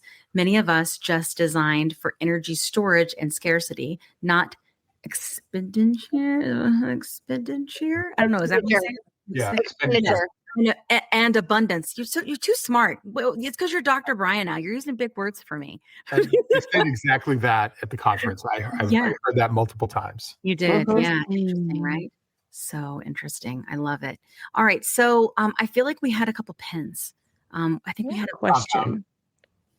Compound was the pin. So the one I have is still related to what we were just talking about, and I want your take on it, actually. Okay. So the Danish Broadcasting Corporation called me to get my reaction. I was trying to get it with Mike and Zach in the room while the film guys were filming us, but they called me while I'm waiting for my Uber. Terrible timing. Anyway, they asked me this question that I'm curious what you guys think. Yeah. If there's a $50 copay, is it still affordable? Is it actually affordable for all of these people who are on Medicaid and Medicare? Is that affordable? What do you guys think? I think it depends on who the person is on Medicare. I agree. If it's someone who's on Medicare for income, I think it's going to be a different issue than someone who's 66 years old. Yeah. So I think it in a lot of ways benefits the elderly. But I will say that I think with some education, I think a lot of people who have the income issue may in fact find that the savings that they have on food makes up for that copay. Right? Yeah. Oh my gosh. For sure. Yeah. See, I don't know if anyone else heard it this way, but I thought I had heard it that they would be no more than $50. So I heard 50. You heard no more than? I that's how I recall hearing it, that it would be capped at no more than 50 for Medicare. Well, with Medicare, they do have that weird ass donut hole thing, right? Like, which I'm not gonna lie, I don't understand. My parents are on Medicare. They don't even understand it. They just know sometimes they go and their GLP-1 is $200, sometimes it's $500, sometimes it's $20. You know what I mean? Like, they don't know. No one understands it. It's so weird. The whole system is bullshit. But regardless, they are on it. So I would tell you, from my mom, who was trying to come up with money for, because she was on it through Medicare and then they dropped her. And so she was saying specifically, like, that for her coming with $50 instead of having to come up with $500, that she's now breaking out over 3 months because she's doing compound to be able to stretch that out to get the 7.5 that she needs. Then it's like, that would be massive to them, right? Because my parents are 70 years old, right? So I think, but I would definitely say that my parents, I really wish I was intelligent enough to know like the stats around this, but my parents were middle, upper middle class white people, like, so I would say, like, that's my perspective, and I don't know another one. So I think if we're thinking about other things, then I can't speak intelligently about it. But I think that you're right, Mike, that piece of what do I save, and that mind shift will have to be there, right? Like, where am I saving money? I would say in terms of eating out, like, I save so much money. Because I don't have that constant urge, like, all the time to eat, right? So I'll eat what I have, or, what's the house. It's just not big of a deal. It's more of like a function that I need to do, like normal people, right? So I think that is a very interesting way to say it, is like, where will you save, and will that be worth it? And I think a lot of people in this community would say, it's worth it. Kat and I make a lot of jokes about selling pictures of our feet. I'm not going to lie, if we don't have our medicine. I will. I'll do it. We were like, how can we creatively do this? I know something else on the internet, but this is a PG. Our dad's pretty creative. I can help. Yeah. Send me the pictures. Send me the pictures, ladies. Yep. Okay. What other pen do we have? It was compound was the next compound. Pen. Let's go. Let's go. All right. Friends that went to the compound, Tell us. Zach looks like he has something to say. I got lots to say about Tell that us. question. Tell us. I sat through from start to finish to talking to the doctors afterwards, or at least catching the ear of one of the doctors afterwards. I'm gonna say it wasn't all bad, but I multiple times have felt that they put together that presentation in order of good cop, lukewarm cop, bad cop. Or it just got basically, I know Mike came in about halfway through, but it got worse as it went on for like the viewpoint of compound, if you will. But the very first doctor actually is a doctor here in my own backyard. Didn't know he was here, but Adam Gilden, a weight management and obesity board certified doctor, is also an associate professor of medicine at CU here in Denver, got up there and said that actually during the shortage, the hospital system was exploring getting into compound themselves. So first of all, major medical system getting into discussing if they wanted to get into compounding, that's pretty big. Now, what ended up scaring them away was it got pulled off the FDA shortage list, and that's when they stopped the process. But he then gave a presentation of every single thing that they had looked at in terms of safety and efficacy and all of those related things on what they should be looking for a good qualified compounding pharmacy, good API. It was very informative. But he said some very, I'm going to say, pro-patient things towards the end. And I felt like one of them in particular was kind of calling out his colleagues a little bit. And that's why I said they put the good cop first. Yeah. Because he said at the end, he goes, even with today's news of the price reduction, these branded medications may still be out of the reach for some people. And there are going to be people who choose to still use compound. Yeah. First of all, then he followed that up with the fact that as physicians, we need to make patients comfortable with us to tell us they're using compound rather than hiding it from us, from the shame perspective. But more importantly, he said it is our responsibility to care for these patients and make sure that they are doing it safely. Yes. Amen. Hallelujah. That is exactly right. Hell yeah. Oh, but wait. Oh God. Yeah. I don't recall a physician up until that point in time, like me actually being in a room or hearing one say that about compound. Yeah. Like that was big for me to hear. But then it got worse. Oh God. Oh. And then that is a good analogy, Mike. The second speaker was a pharmacist. Yeah. And she basically broke down, okay, well, yes, there are these different APIs and there are all these different places where you can get compound. And some of these places are not putting in the compound the same API that is being used in the branded. So Semasalt is the one that kind of came up as the common denominator. It's not the same form that Novo is using, but some of the compounders are using the same form and some of them aren't. And the one that isn't studied and isn't, approved. So they were liking that more towards gray or black market, but they stopped short of calling that particular one because it was at least being produced by a 503A compounding pharmacy. Yeah. But then they got into the gray research, and this is where she gets her stars for her presentation, because this is one of the first presentations I've actually sat through where they've made it differentiation between compound, gray, and black market. Wow. Between because gray and black? they separated them in terms of the presentation. Oh, It's basically like what, Mike? there's someone here on TikTok who apparently was in that session who says that woman's data was not broken out. Interesting. Just Not broken out between gray I and trust black. you. or You're in the science brown of that. and But I was surprised when I saw that today because you had told me that.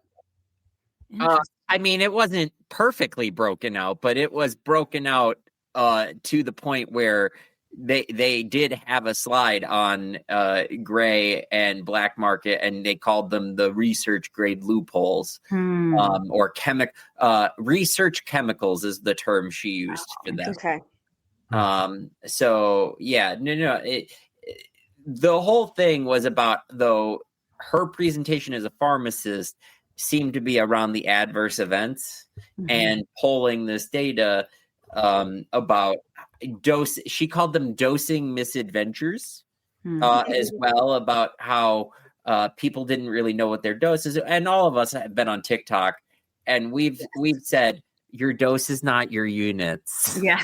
It's different. Yeah. You know, and the problem that she was also getting at was that not every compounding pharmacy was making them to the same concentration or doing it the same way. So there was no unilateral policy. So it made it more confusing for a doctor, their actual in-person doctor. They were having to bring the prescriptions into them, or they were just using it incorrectly. I think all of us also know that we've heard stories of people using the branded incorrectly, though, as well, especially when the vials came out. Yes. So, you know, I think that there needs to be better data on that. I mean, we know there's people that take the pens and empty the pens, right? They buy brand and empty the pens into vials and dose how they feel like that's the thing is, I think, I hate when we see it on TikTok when someone will say they've OD'd. Like, I'm going to say, because I'm not sure about what I can say on the YT here, but they've used that language, right? As opposed to dosing misadventures, which is I feel like what you're talking about, right? It's an interesting way to put it.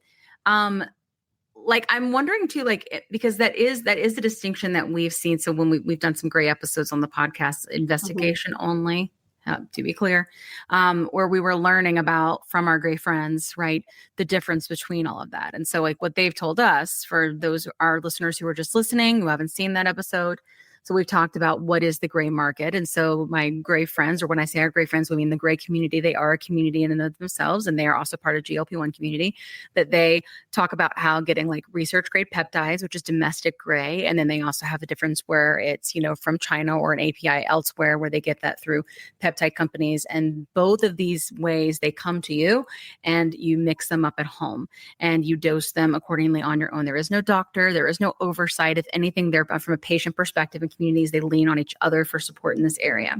And there are many people from the gray community that are not everybody should go gray, for exactly the reason that we're talking about: units versus milligrams versus, all these different things. It's not for everyone. And the only reason, for the most part, I have found in my research that people even do gray peptide here is because of the price, right? Or they do gray peptide overseas is because of the price.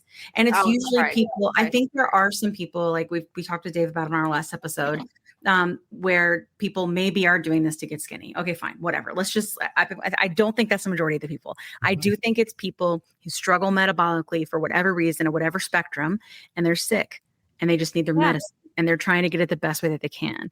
And in the gray, when you're buying it overseas, they have buying groups where they buy it together, they test it together, and then they split it, right? And they're paying $500 a year for their medicine instead of $500 a month. And this is massive booming business since, honestly, the shortage stopped and a lot of people pulled back in the way that Zach is talking about.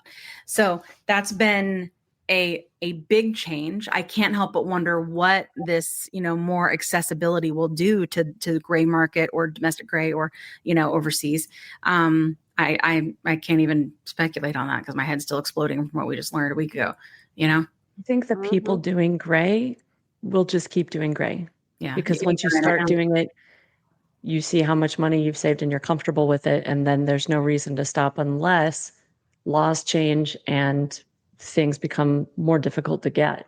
Yes. But I think that those people are going to stay gray, just like some people who are already using compound medication with their pharmacies are going to stay with a telehealth company that's giving them compound. And the reason why I think is because they have like a full spectrum of support that you don't get just from going to your family practitioner, getting your little pen and going home with it, where you have like support group and community. You have sometimes like mental health support and nutrition and fitness. And like when you have all of that, why would you want to give that up?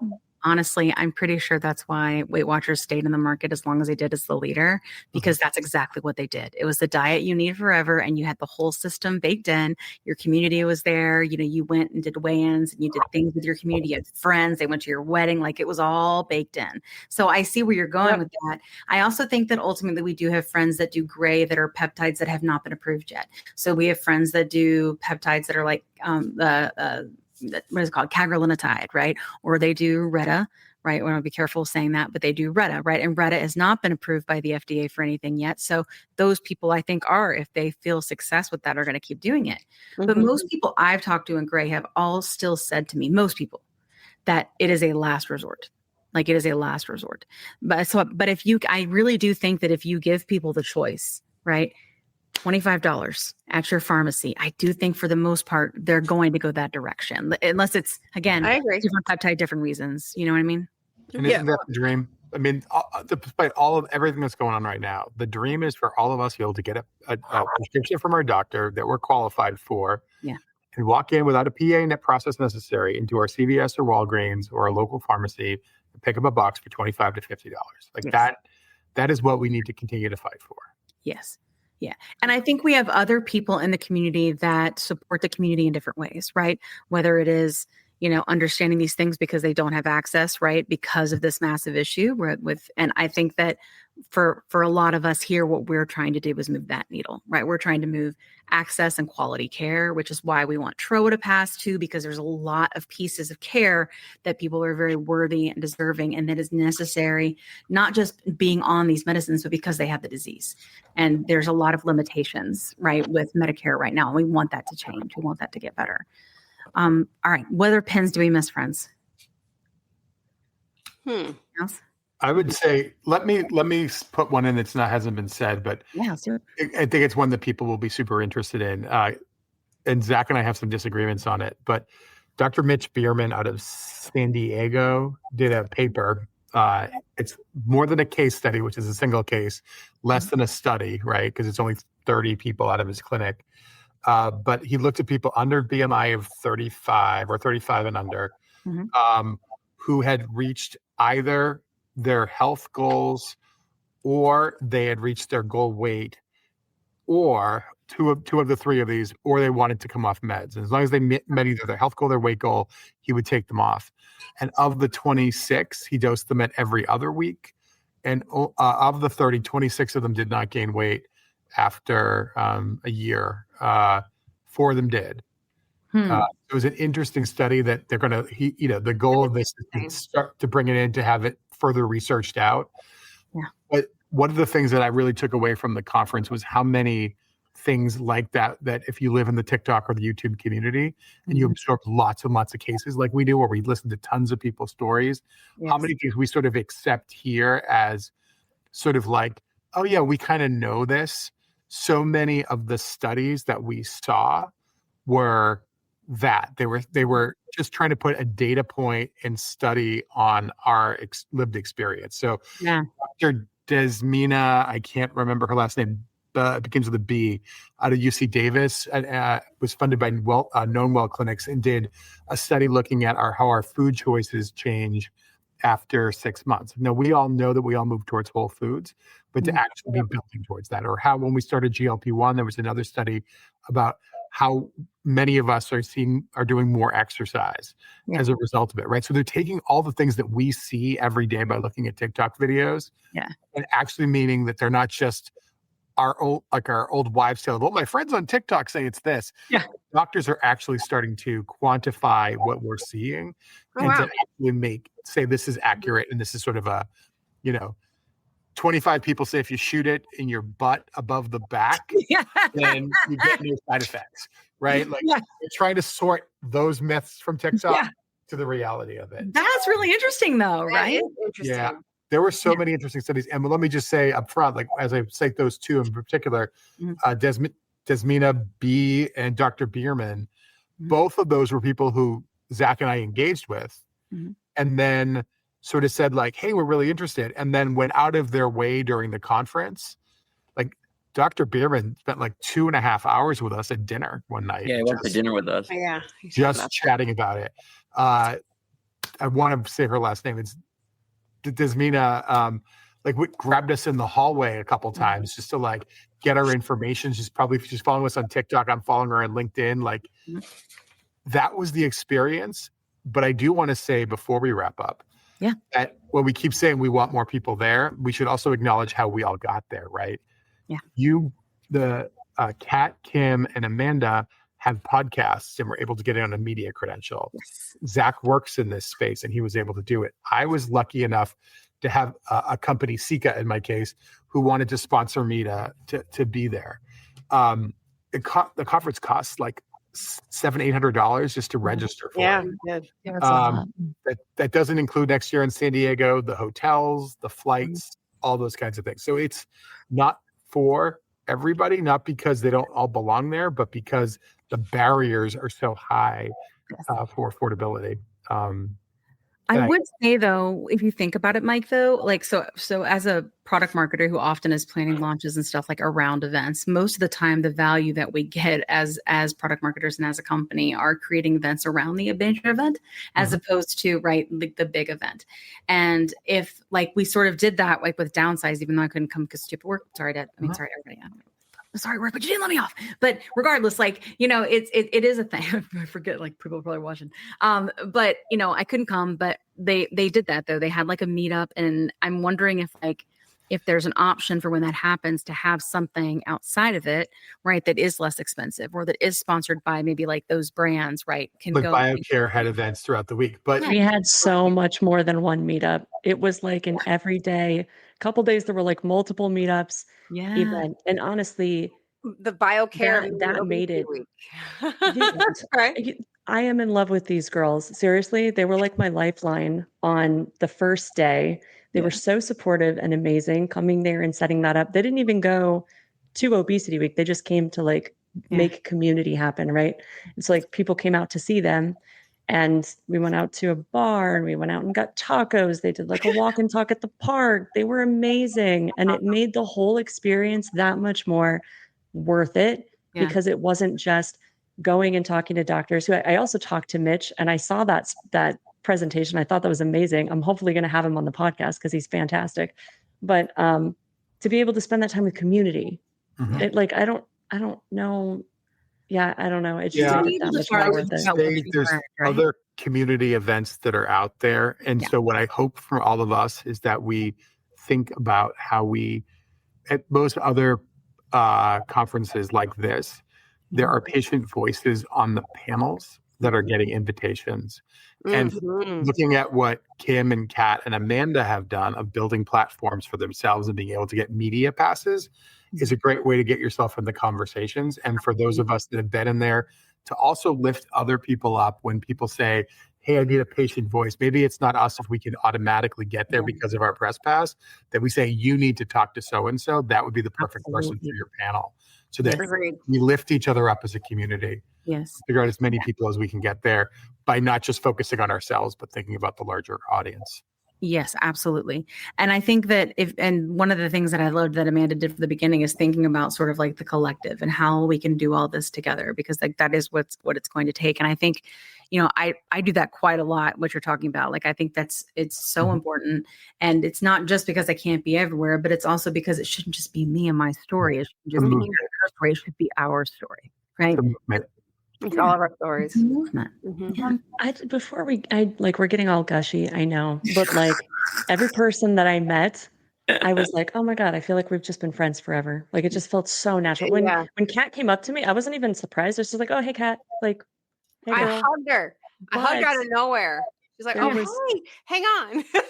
There was one person who I did like almost cry to meeting, and that was Kim. And I felt the same way, like, oh, hey, girl. But like Kim has done So I'm going to cry. I'm going to freaking cry. Kim has done so much to lift everyone up and has like seriously picked me up by my suspenders and twirled me in the air above her head so many times. I cannot even express how much she has done to lift me up throughout this entire journey. And I see Mike doing that too. Yeah. And I really felt that when I was there. I love you guys for it. Love you. I think Thank that you. I'm happy to. It's honestly, we're getting gushy. It is the gift of my life to be able to do this. It is very, very hard, but it is the gift of my life. It is. We're not going to get there with 2 people or 3 people or 4 people. We're going to get there with an army, and that's what we're working to build. That's why I do what I do. It's why I publish what I publish. It's why I put my TikToks out there. It's why Kim does it. It's why you do it. Yep.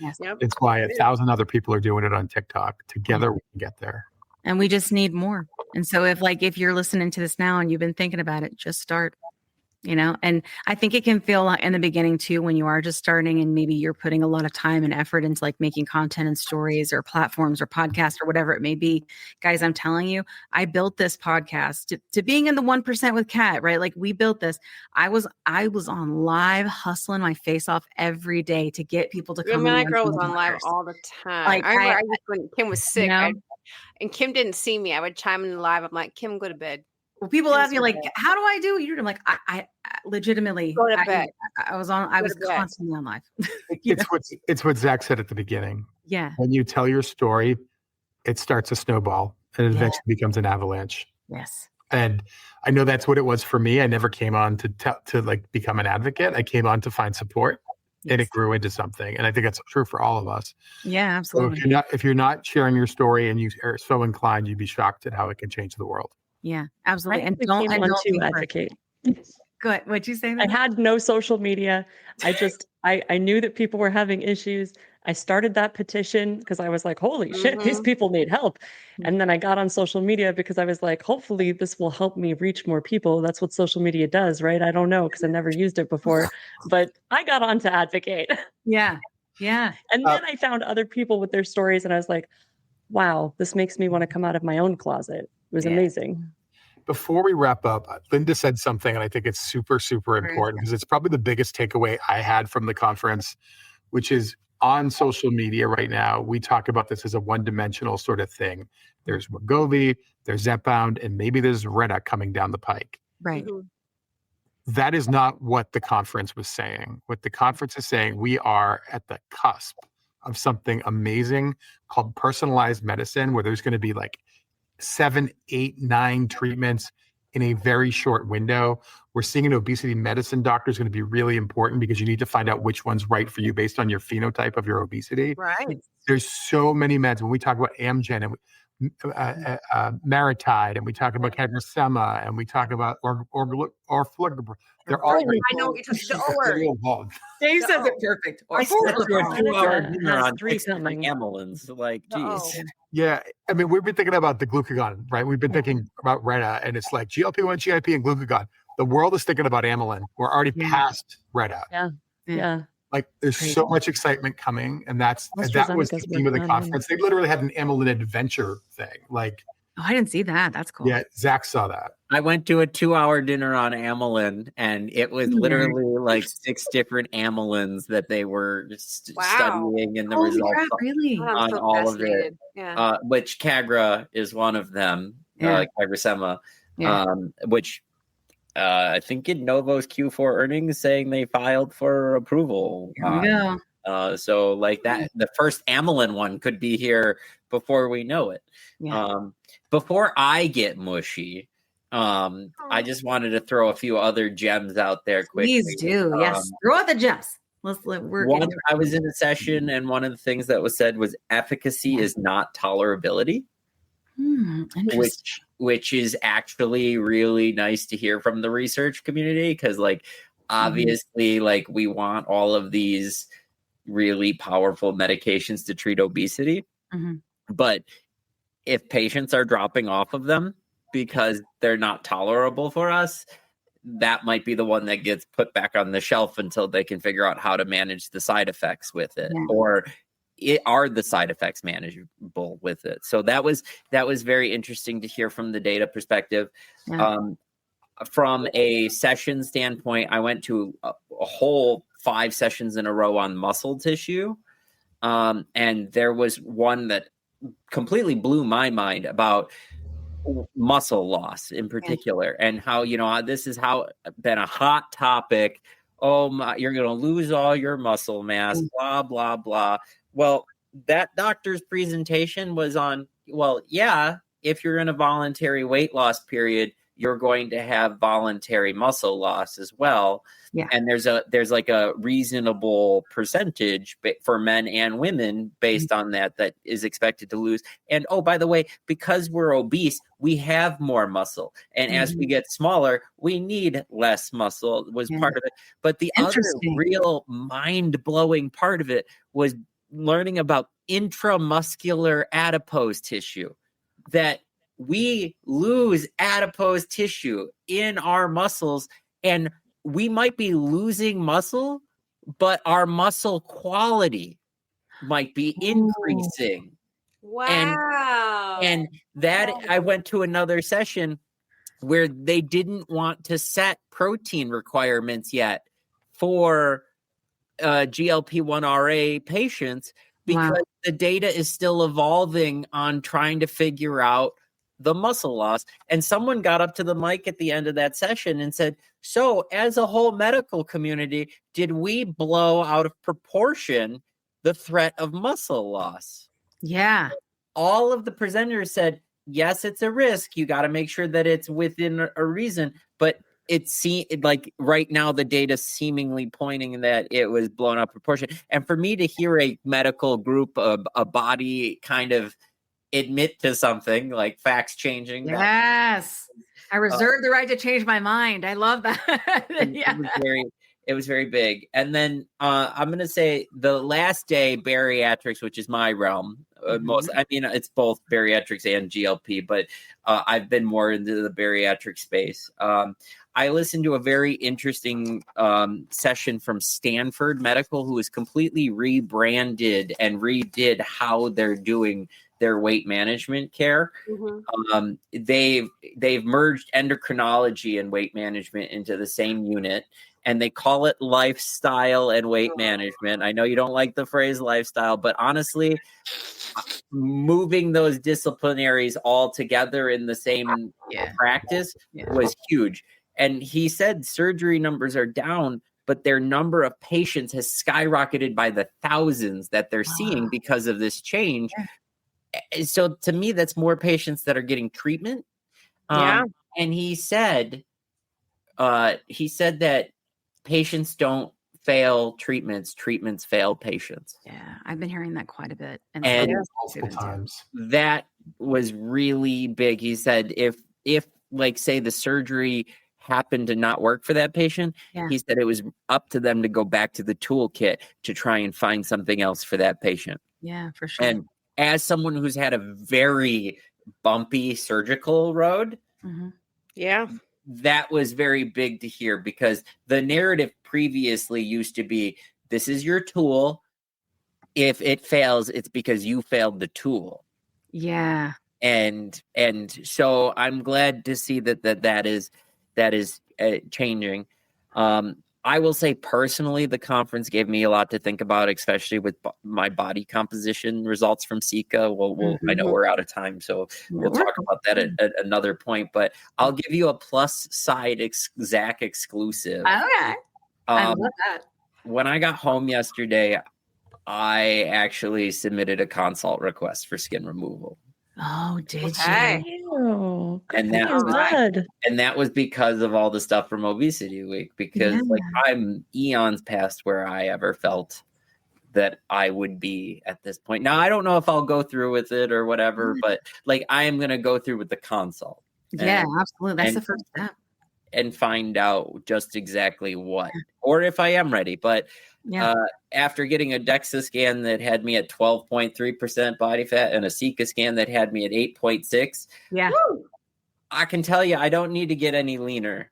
Sika, we are open for sponsorships. Hey, well, can I just say, go to the link in Zach's bio and buy There you go. t-shirts from him, because his t-shirts fund the skin surgery. So buy his t-shirts. And Oh, let's do that. Aw. Will you send me Do it. all the links in the land so I can put them in this? Because I'm going to put it on the audio. So we want that, So send me all everybody that's listening, all the links in the land. We're going to help Zach be able to. We're gonna help Zach get his. Yes. Yes. We're going to have, That's an idea. you can go be able to follow Mike's Substack too, because he goes into this a lot. Mike's very much into policy and like getting that changed, and he knows all the political stuff and teaches me stuff. Him and Jamie and Kat too, because I don't know nothing. So it's great to have that. So it's just, I think it's really good depending on what you're interested in to like have these different perspectives to follow, because it is a huge problem, and we have to fix it together, Yeah. I think this was great, guys. Good session. I'm concerned that it's in a very expensive state next year, because I only could come this year because I live here. We're all going to be selling t-shirts. Yeah, we'll all be selling t-shirts. Help us go to Obesity Week. I just looked up the cost of OMA before this, and What's OMA? It's the Obesity Medicine Association. Oh, wow. And theirs is in San Diego. Oh, Lord. they both are then, right? No, the other. That's right. Obesity Week is in Washington, D.C. next year. Oh, we should go, because it will be Advocacy. I guarantee you, on the Hill. Yeah. That'd be good. Yeah, because they'll do Hill Day, won't they? Yeah. And shout out to the Obesity Action Coalition. They're Your Weight Matters one in Orlando. July in Orlando. Yes, we will definitely be there. Can I just say, Yeah. the people from OAC, Dr. Kushner, Dr. Pashby, Dr. Angela Fitch, like everybody from the OAC that I saw were kings of Obesity Week. These were people everyone looks up to, and they're at the tables and you can talk to them.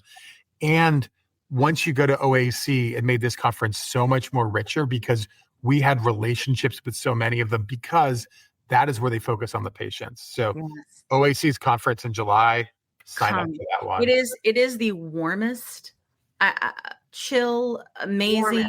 I can't even tell you. You will feel. I was reinvigorated after that conference. Like I just knew what we needed to do. I will say, like, before we go, two things. One, to my friend with PCOS, I want you to know we're going to have someone on the podcast that's a researcher. There's actually an obesity specialist for children who's going to come on and talk about the fact that they're trying to get an indication approved for PCOS. So we will have that coming soon. So stay tuned for that one, all my PCOS warrior friends.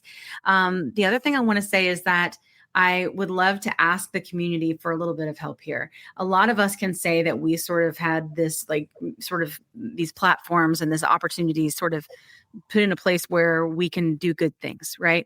And I would tell you that I am highly concerned that we are going to have an influx of people that are going to get on this medicine because of, let's just say, Trump RX, or because of Medicare, Medicaid, all of this, that are going to get on it very fast. We do not have the infrastructure for patient support to support this many people that are going to get on these medicines. And right now, in my opinion, this is my opinion, I am concerned that especially our friends that are 65 and older aren't necessarily going to TikTok, right? And I'm wondering if there is a way for our community to work together to do something so that we have resources that are, backed by science and doctors and all these things for patient support, because I do not think that those programs exist for how fast this is going to move.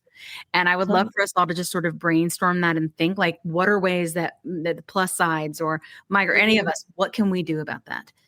Collective. We got to think about that together, because I do think that's going to be an explosion.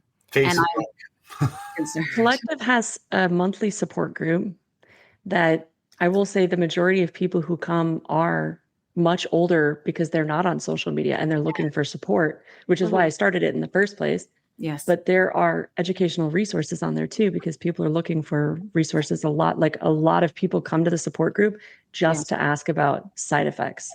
Yeah, exactly. Because their doctors don't even know. This one person said they accidentally, they went up in dose, not on accident. Mm-hmm. And they had such bad side effects. They said they felt like they were dying, and they went to their doctor and they were like, too late now. It's already in your system. You're just going to have to write it out.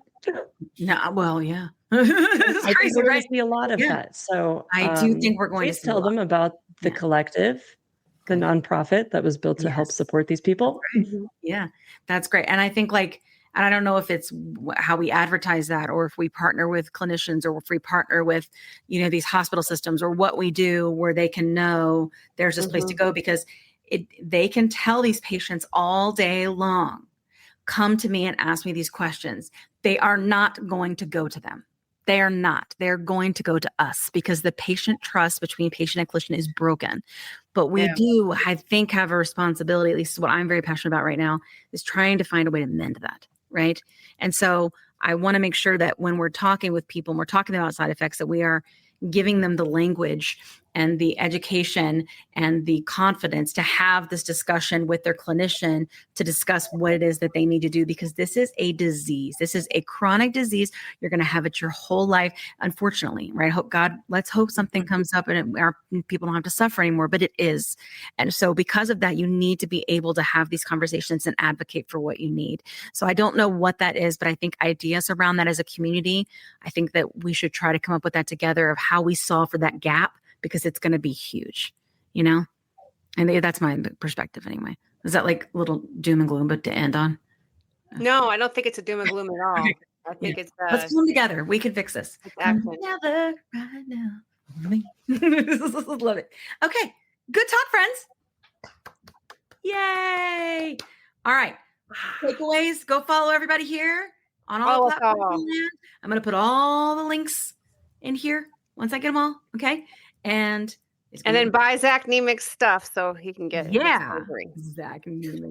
Maybe I need a Men of GLP-1 calendar. Maybe I'll just do 12 months of WTF. Zach, that's the best freaking idea I've ever heard. I will riot. Great. Yes. Oh my gosh. I love it so much. Yes. I mean, I'll buy it. We live in the United States, so all we need to do is start a GoFundMe to get healthcare, because that's what we do. That's how we get healthcare. And never mind. I'm sad. My God. From my lips to Jesus. Anyway, love you guys. Good talk. I love you guys. Bye. We'll see you next week, guys. Hasta la pasta. Okay. Love you. I'll play it. Let me tell you a quick story. I was telling Kat how I was regaining weight after my 100-pound loss using GLP-1 medications, and I was having snacky cravings and waking up at 3 a.m. and I had hot flashes, and I was worried. But Kat was like, listen, I went through this last year. It's perimenopause, and I started HRT, and she used this company called Winona. So I started going there to see if this was something that was going with me. Turns out it was, because I'm 46. And it's been amazing. It's taken a while to find the right dose, but once I did, it's just been huge. I've been sleeping. I feel more myself again. And the hot flashes are gone, which is, really bad. So I will tell you, it's just been so big for me. And so I wanted to partner with them on the podcast, because obviously many of our listeners are going through this same age range and definitely are having these issues. And there's just no need for you to suffer. So if you go to the link that's in our link tree, you can click on that and save money. If you go there and you meet all the criteria, and this might be something for you to try. So I just want to make sure you had this great resource, because it's just been such a big difference for me and Kat. Again, you can go to the link in our link tree and get what you need. Today's episode is brought to you by Ro, a telehealth platform that's changing the game of GLP-1 access. What sets Ro apart? Ro understands the challenges of navigating insurance hurdles and the skyrocketing prices of GLP-1 medications. That's why they specialize in getting insurance approvals for GLP-1s. And if insurance is a barrier, they go a step further by prescribing brand name zepbound vials for prices close to those of compound GLP-1s. With Ro, you're not just getting a prescription, you're getting a partner in your journey that's helping you access affordable treatment and guiding you every step of the way. Whether it's insurance approvals or cost-effective alternatives, Ro is here to make sure that you get the medication you need. Visit ro.co/plussides with a Z today to see how they can help you take control of your weight management journey with affordable, accessible care. That's ro.co/plussides with a Z, making healthcare work for you. Check out the link in our show notes for more details. Are you interested in understanding GLP-1 medications like Ozempic, Wegovy, or Mounjaro? Then join us on The Plus Sides, Cracking the Obesity Code, the groundbreaking podcast helping people change their lives one episode at a time. The Plus Sides podcast is a disruptor. We're breaking down barriers, smashing stereotypes, and sharing inspiring stories that'll leave you feeling informed and empowered. Join us every week to learn from doctors who are specialists around GLP-1 medications like Ozempic, Wegovy, and Mounjaro. They'll provide you with science and facts to validate these incredible stories. But that's not all. We'll also bring you the voices of the GLP-1 Mounjaro TikTok community, real people who face the challenges of obesity-related diseases and disorders and discovered the incredible plus sides of GLP-1 medications. Our episodes are filled with heartwarming stories, laughter, and moments of triumph. You'll connect with our amazing community members who are reclaiming their health and experiencing their fullest lives. Are you ready to embark on a journey of discovery and empowerment? Tune in to The Plus Sides, Cracking the Obesity Code, and together we'll change the narrative around obesity and end the stigma. Subscribe now on YouTube or your favorite podcast platform and join our incredible community. Let's celebrate the plus sides of life together, because every story deserves to be heard. Every life deserves to shine, and everyone deserves access to expert knowledge and medication. The Plus Sides Podcast. You're not alone. It's not your fault.